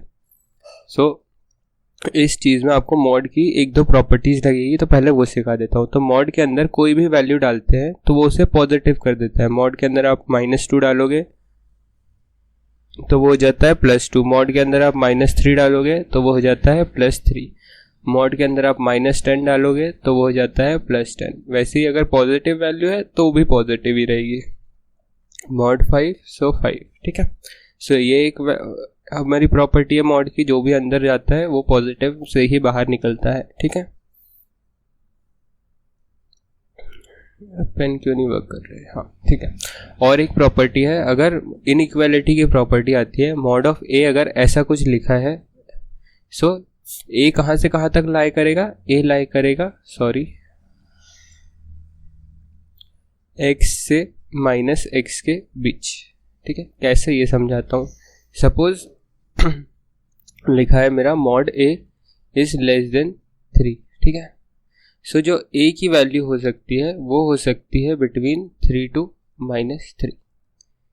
अब खुद ही आप इसमें रख के देखो, अगर मैं a की वैल्यू लेता हूँ तो a की वैल्यू आ रही है -3 से 3 के बीच में, तो क्या क्या वैल्यू हो सकती है, -3, -2, -1, एक हो सकती है 0 और एक हो सकती है 1, 2 और 3, सही है।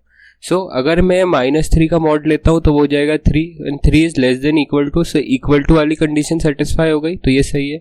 -2 का मॉड लूंगा तो वो +2 से खुलेगा, सो 2 इज लेस देन 3, सही बात है। -1 का मॉड लेता हूँ, क्योंकि ये सारी एक ही वैल्यू है ना, मैं तो पुट करके देख रहा हूँ इसमें। सो -1 का मॉड लेता हूँ तो वो हो जाएगा 1, 1 इज लेस देन 3, 0 का mod 0, 0 is less than 3, 1 is less than 3, 2 is less than 3, 3 is equal to 3। So ये सारी कंडीशन सेटिस्फाई होती है। सो आपको ये इनइक्वालिटी याद रखनी है, अगर ये लेस देन x हुआ सो ये ऐसे खुलती है, ठीक है। a वेरी करेगा बिटवीन -x to +x, ये मैंने करके भी दिखा दिया है, ठीक है। सो अब ये वाली कंडीशन सेटिस्फाई करनी चाहिए, ठीक है। सो आ जाते हैं हम पहले R1 पे, ठीक है। R1 का हम चेक करना है रिफ्लेक्सिव, सिमेट्रिक और ट्रांजिटिव। सो रिफ्लेक्सिव पे, ठीक है। सो रिफ्लेक्सिव के लिए मैंने क्या बताया था आपको, x, या a, should belong to that relation, ठीक है। सो कुछ नहीं करना है, जहाँ आपको ये सेकंड रिलेशन दिया है y, इसकी जगह सिर्फ x लिख दो, ठीक है। So x, should belong to the relation और वो कंडीशन क्या सेटिस्फाई करना चाहिए, क्या कंडीशन लगी थी हमारी, mod of x minus y is less than 3, ये कंडीशन थी। सो अब इस y की जगह आप ये x वैल्यू पुट कर दो, ठीक है। So mod of x minus x is less than 3, so x minus x कितना हो गया 0, मॉड ऑफ 0 कितना हो जाएगा 0 ही हो जाएगा। तो 0 क्या है 3 से छोटा है, ऑब्वियसली सही है, तो ये हो जाएगा रिफ्लेक्सिव। सो R1 क्या है, रिफ्लेक्सिव तो है, ठीक है। अब दूसरी कंडीशन हम इस पे चेक करते हैं, R1 एज सिमेट्रिक, ठीक है। सो अब हमें पेयर लेना है x, y का। अगर x, y बिलोंग कर रहा है R1 को, सो y, x भी बिलोंग करना चाहिए R1 को, ठीक है। सो अगर mod of x minus y less than 3 है तो आप कुछ नहीं करना है, y को x रख दो और x को y रख दो। सो ये कंडीशन भी फुलफिल होना चाहिए कि y माइनस एक्स भी होना चाहिए लेस देन और इक्वल टू 3, ठीक है। तो मैंने बताया मॉड के अंदर जो भी वैल्यू देती है, अगर वो +3 रहे -3 रहे, वो उसको हमेशा पॉजिटिव करके भेज देता है। सो आप इससे एक माइनस कॉमन ले लो, ठीक है। Mod of x minus y से अगर आप एक माइनस कॉमन लेते हो, ठीक है, तो साइन का साइन चेंज हो जाएगा। सो हो जाएगा y माइनस एक्स, ठीक है, less than equal to 3। So mod के अंदर पॉजिटिव वैल्यू है या नेगेटिव, वो तो हमें हमेशा पॉजिटिव ही देगा, ठीक है। सो ये आ जाएगा, ठीक है। सो ये वाली कंडीशन इससे सेटिस्फाई होगी, ऐसा लिखना नहीं चाहिए क्योंकि एक माइनस में अकेला नहीं खा सकता। बाकी ये वाली कंडीशन इससे सेटिस्फाई हो जाएगी।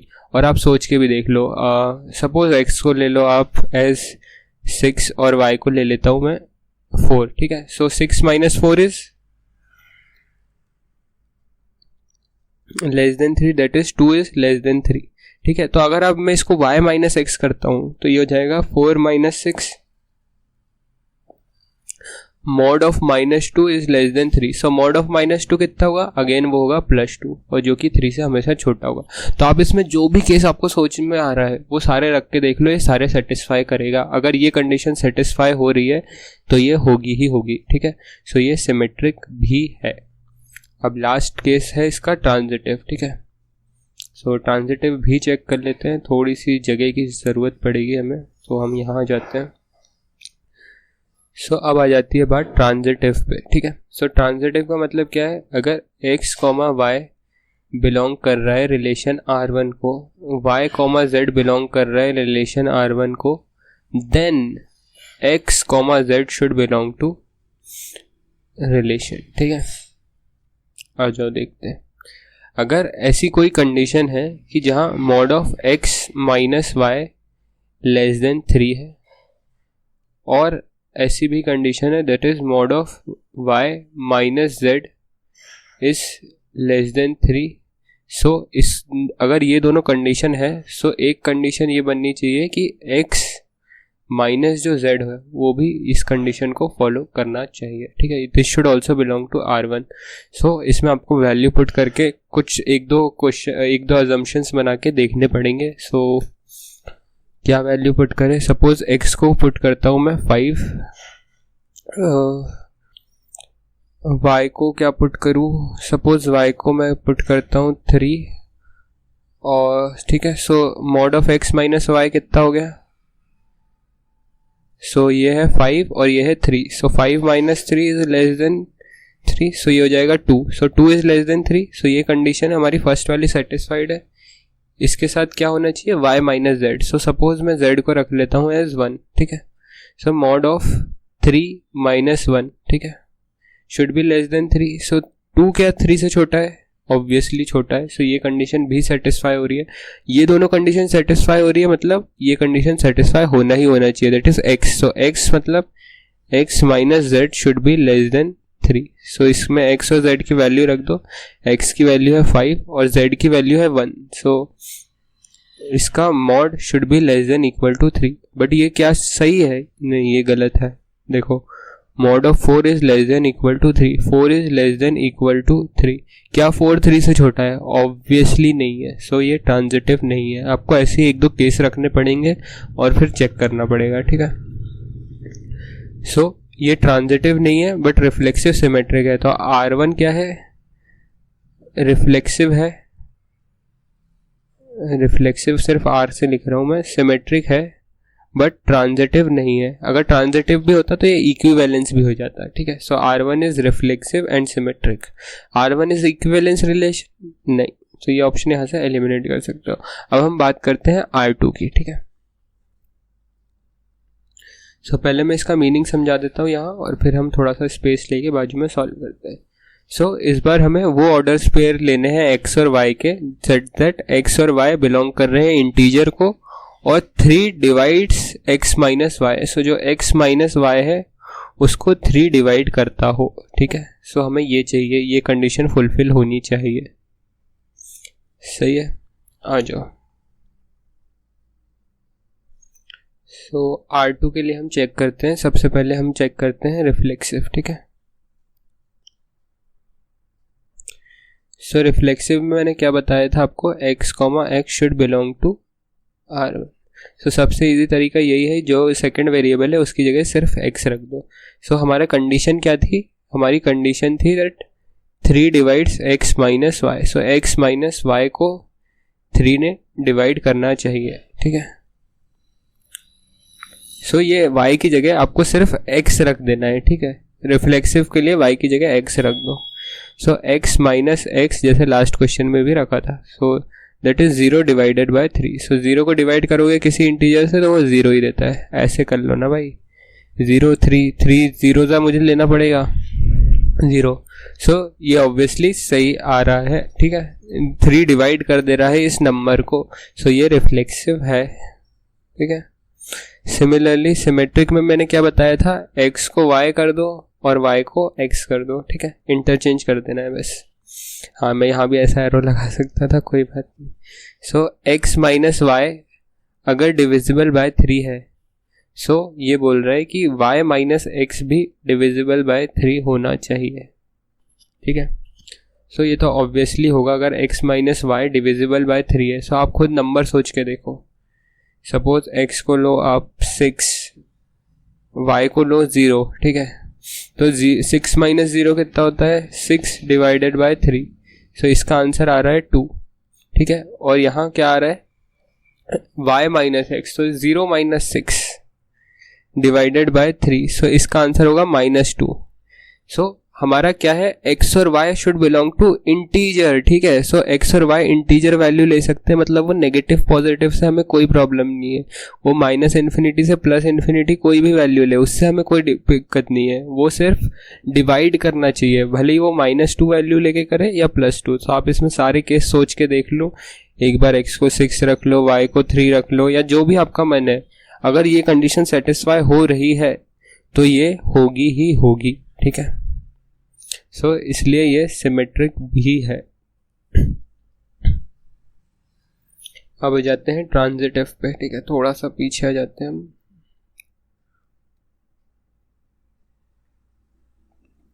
सो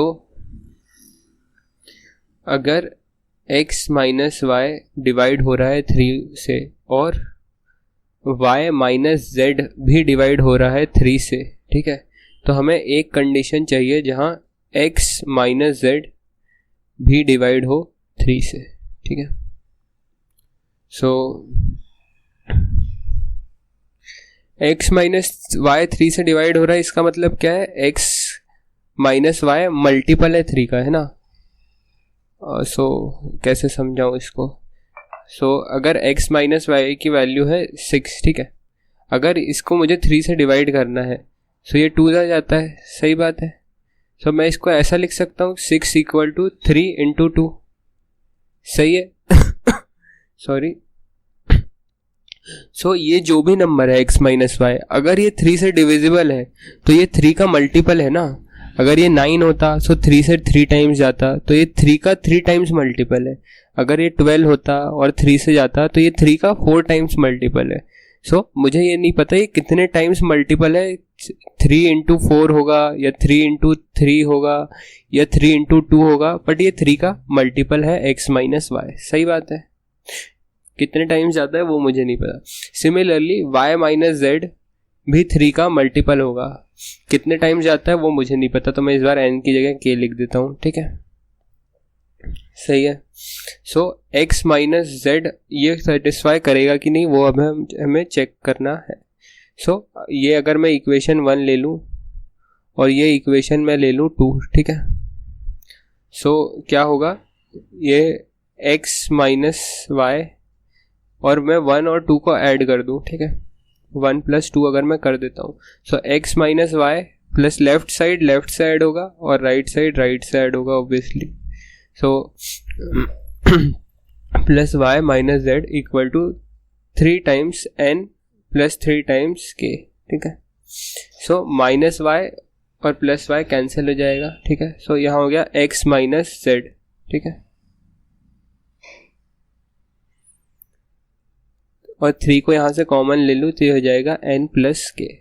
सो और यहाँ से अगर मैं नीचे लिया हूँ 3 को, सो ये मुझे यही बोल रहा है कि ये भी 3 का मल्टीपल है, x माइनस जेड भी 3 का मल्टीपल है, यानी x माइनस जेड भी 3 से डिवाइड हो रहा है। कितने टाइम्स जाएगा वो वैल्यू होगी n प्लस के, ठीक है, बट वो हमें नहीं पता, बट हमें पता है कि x माइनस जेड भी 3 से डिवाइड हो रहा है, ठीक है। सो इसको एक बार और आगे पीछे करके देख लेना, ये सबसे इजी मेथड है, नहीं तो आपको वैल्यू रख के पुट करके देखना पड़ेगा। आप 5-6 वैल्यू पुट करोगे फिर ट्राई करोगे, कोई सारी की सारी सेटिस्फाई ऑब्वियसली कर जाएगी, या तो इससे भी कर सकते हो लॉजिक से, ठीक है। सो ये लॉजिक एक बार रिवाइंड करके फिर से देख लेना, आपको समझ आ जाएगा। सो ये ट्रांजिटिव भी है ये रिलेशन, ठीक है। सो ये रिफ्लेक्सिव भी है, सिमेट्रिक भी है और ट्रांजिटिव भी है। तो अगर तीनों है तो ये है एक equivalence relation.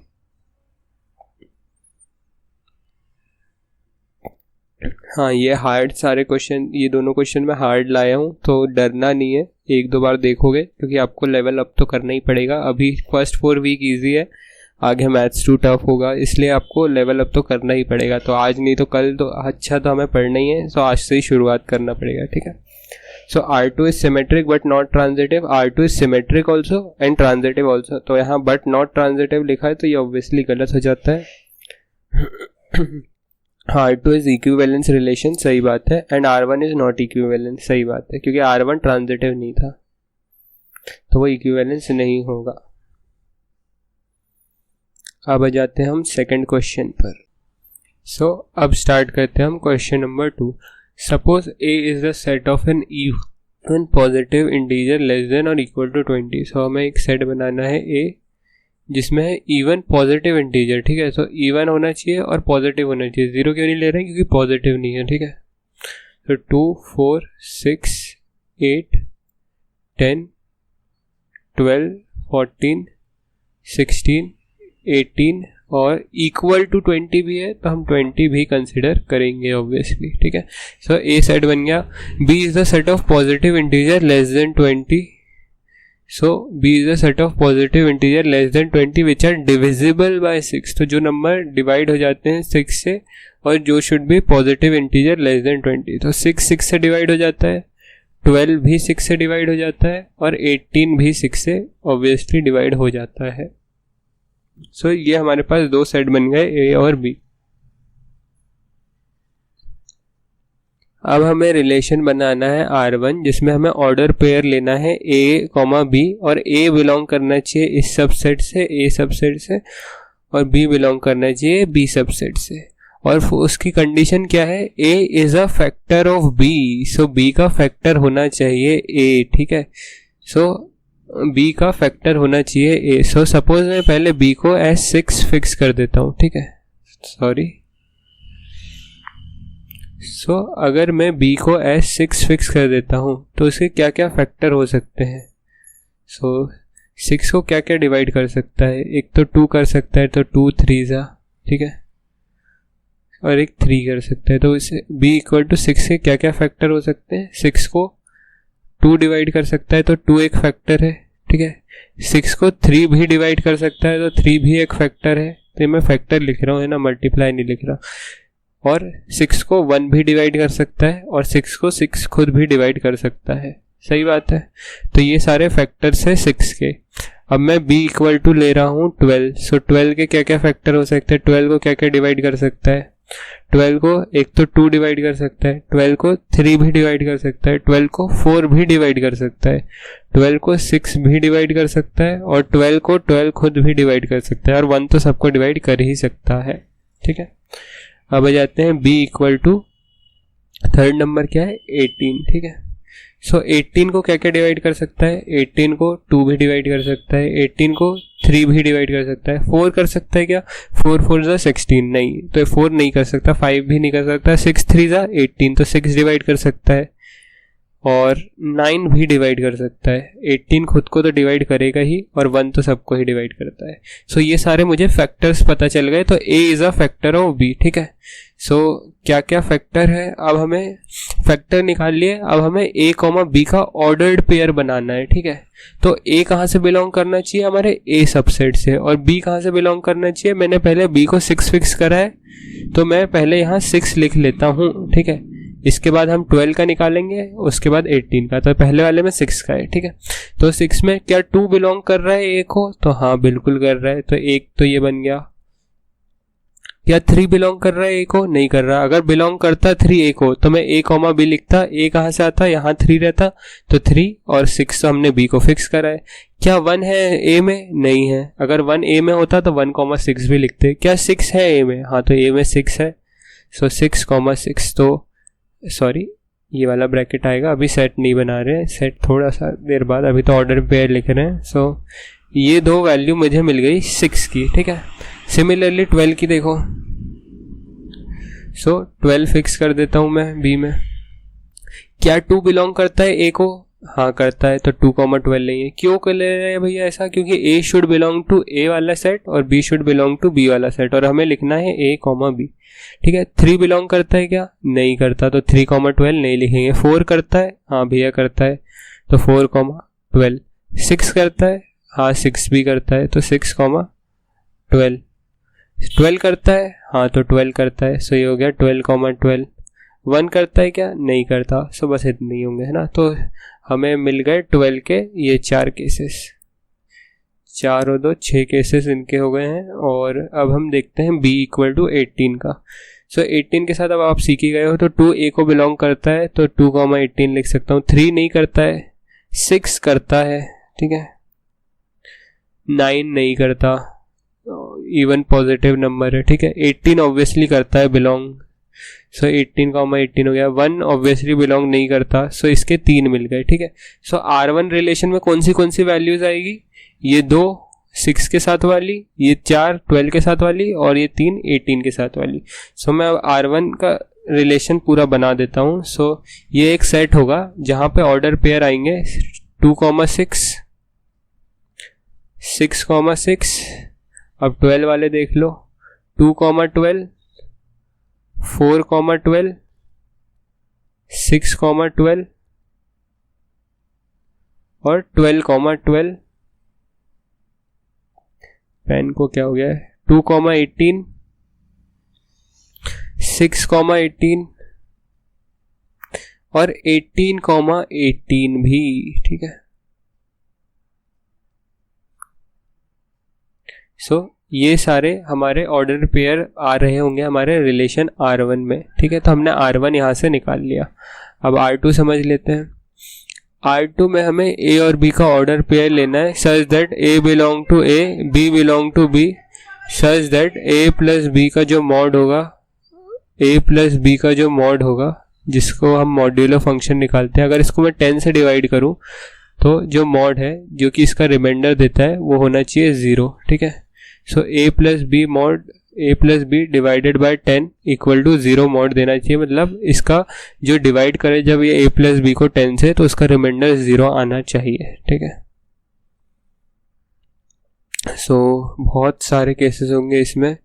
So B equal to अगर मैं 6 फिक्स करता हूँ तो इसके साथ क्या क्या A की वैल्यू ले सकता हूँ। A क्या है, पहले तो 2 है, ठीक है।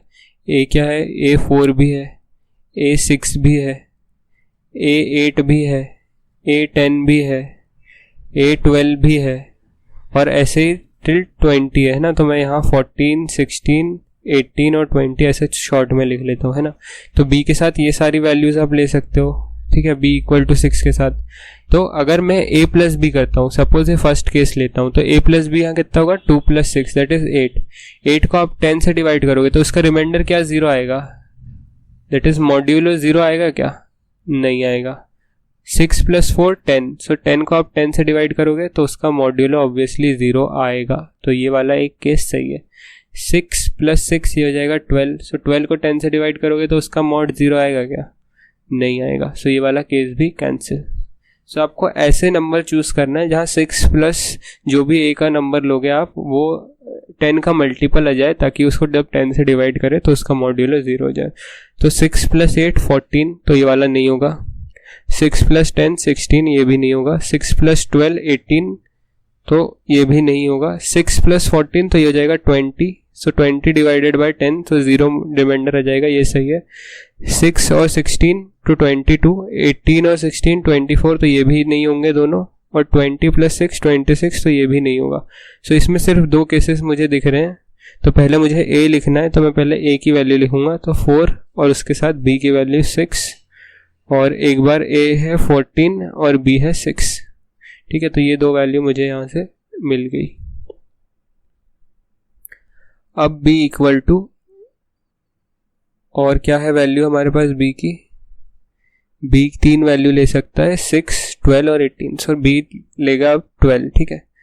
तो 12 के साथ भी आपको यही सोचना है कि किसके साथ पेयर लूं ताकि वो 10 का मल्टीपल हो जाए। 12 और 2 लेगा तो 14 नहीं होगा, 12 और 4 16 नहीं होगा, 12 और 6 18 नहीं होगा, 12 और 8 20, हाँ तो एक ऑर्डर पेयर बन जाएगा 8 और 12। सो आप इसको जब प्लस करोगे तो ये जाएगा 20, 20 को डिवाइड करोगे 10 से तो रिमाइंडर 0 ही बचेगा।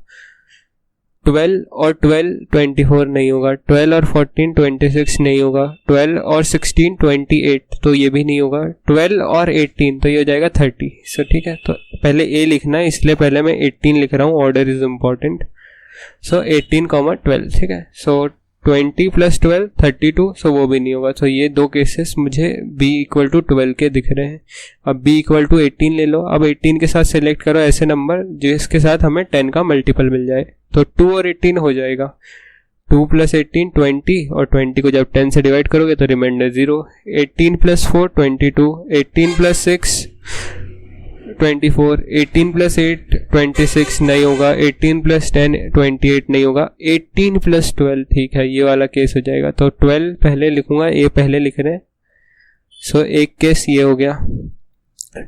14 प्लस 18 32 नहीं, 34 16 के साथ नहीं, 18 18 36 नहीं, 20 प्लस 18 38 नहीं। सो यही सारे केसेस दिख रहे हैं मुझे, 2 इसके 2 इसके 2 इसके, ठीक है।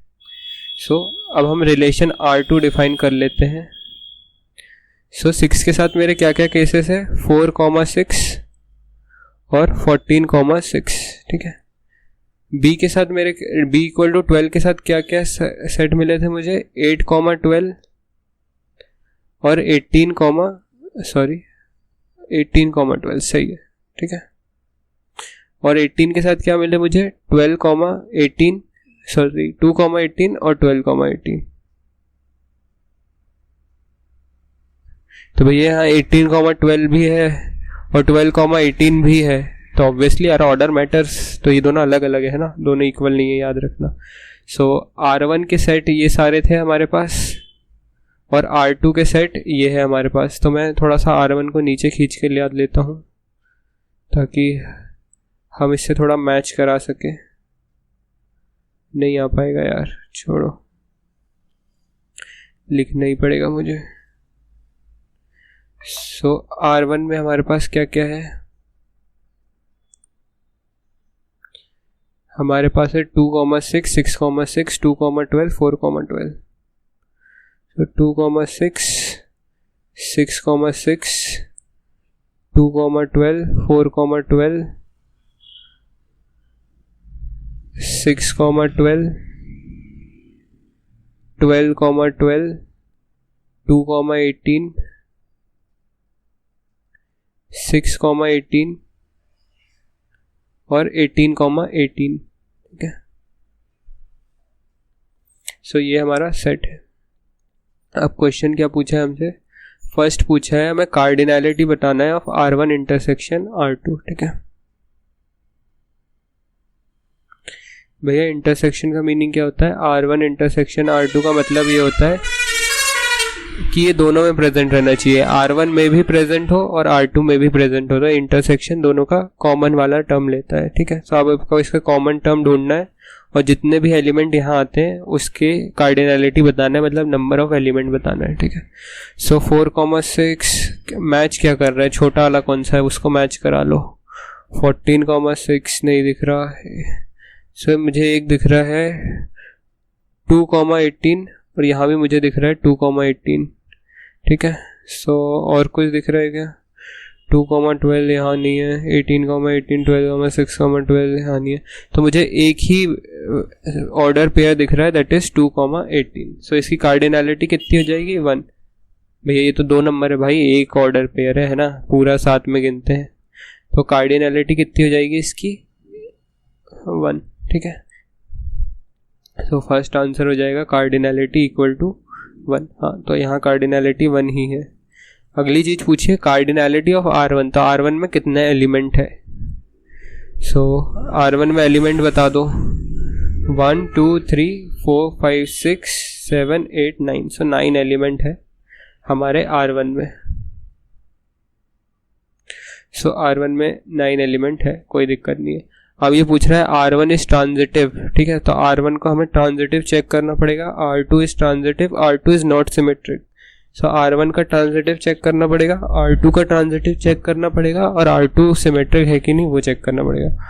और 2,18 is an element in R2, तो ये चेक कर लो R2 में 2,18 है कि नहीं, तो ये सबसे इजीली हो जाएगा। सो R2 हमारा है ऊपर वाला, ठीक है, और इसमें 2,18 है, ऑब्वियसली है। सो एक ऑप्शन तो इसमें सही हो गया, तो पार्शियल मार्क्स तो अब भी मिल गए कि ये तो सही है, ठीक है। अब चेक करो R1 इज ट्रांजिटिव और नॉट।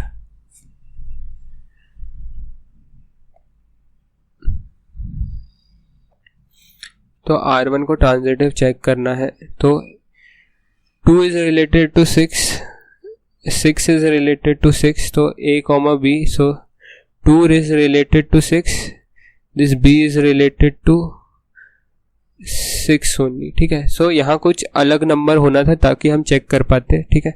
तो ये वाला तो अपने आप में 6,6 तो अपने आप में एक ट्रांजिटिव हो गया, ठीक है। A, है तो ये अपने आप में ट्रांजिटिव हो गया। सिमिलरली 12,12 और 18,18, तो ये तीनों तो अपने आप में ट्रांजिटिव है, सही है। ये मैंने ऊपर समझाया भी आपको। अब 2 के साथ 6 है, तो 6 के साथ और क्या पेयर बन रहा है? ये वाला पेयर बन रहा है 2,6, A related to B, B related to C, तो आपके पास एक ऑर्डर पेयर होना चाहिए 2,12 का। सो 2,12 का पेयर है हमारे पास, तो ये तीनों हो गए यहाँ से। अब ये वाला पेयर आता है 4,12, सो 12 कहीं रिलेट कर रहा है क्या किसी और को? नहीं, तो ये सिंगल वैल्यू है, तो अगर ये एक ही वैल्यू हो तो अपने आप ट्रांजिटिव हो जाएगा, ठीक है। 12 किसी को रिलेट ही नहीं कर रहा, 12 के साथ कुछ रिलेटेड होना चाहिए था ना। A related to B, B related to C, but यहाँ तो C हमारे पास कुछ है ही नहीं। सिमिलरली 2,18, सो 2,18 का भी 18 कॉमर्स हमारे पास समथिंग नहीं है, ठीक है। सो ये भी अपने आप में ट्रांजिटिव हो गया। और 6,18 में भी हमारे पास 18 के साथ यहाँ कुछ भी नहीं है, 18 के साथ 18 तो अपने आप ट्रांजिटिव है, तो ये भी ट्रांजिटिव हो गया। मतलब सारे के सारे जो वैल्यूज है इसमें वो ट्रांजिटिव है, ठीक है। सो R1 ऑब्वियसली ट्रांजिटिव है, सो R1 इज ट्रांजिटिव, ठीक है। हाँ, आप धीरे धीरे भी कर सकते हो इसको चेक करके, बट ऑब्वियसली मैं यहाँ थोड़ा सा तेज करूँगा। अब चेक करते हैं हम R2 इज ट्रांजिटिव और नॉट, ठीक है। सो ये हमारे पास सेट है R2 का, ये ट्रांजिटिव है कि नहीं हमें ये चेक करना है, ठीक है। So 4 is related to 6, 6 is not related to anything, तो ये वाला तो ट्रांजिटिव हो गया, ठीक है। 14 is related to 6, 6 is not related to anything, तो ये भी ट्रांजिटिव हो गया। 8,12 और 12,18, सो 8 के साथ 12 है, तो x is related to y and y is related to z। तो अगर ये दोनों कंडीशन है हमारे पास, तो हमारे पास तीसरी कंडीशन होना ही चाहिए, that is 8 is related to 18। ये आपको कहीं मिल रहा है क्या? 8 इज रिलेटेड टू 12 है, 18 इज, तो ये वाली कंडीशन नहीं है, तो ये वाला ट्रांजिटिव नहीं होगा, ठीक है। सो R2 will not be transitive, so R2 is not transitive, ठीक है। अब R2 इज नॉट सिमेट्रिक, तो सिमेट्रिक चेक कर लेते हैं R2 सिमेट्रिक है कि नहीं है, ठीक है। सिमेट्रिक के लिए क्या बताया था, अगर XY है तो YX भी होना चाहिए, ठीक है, और कुछ नहीं।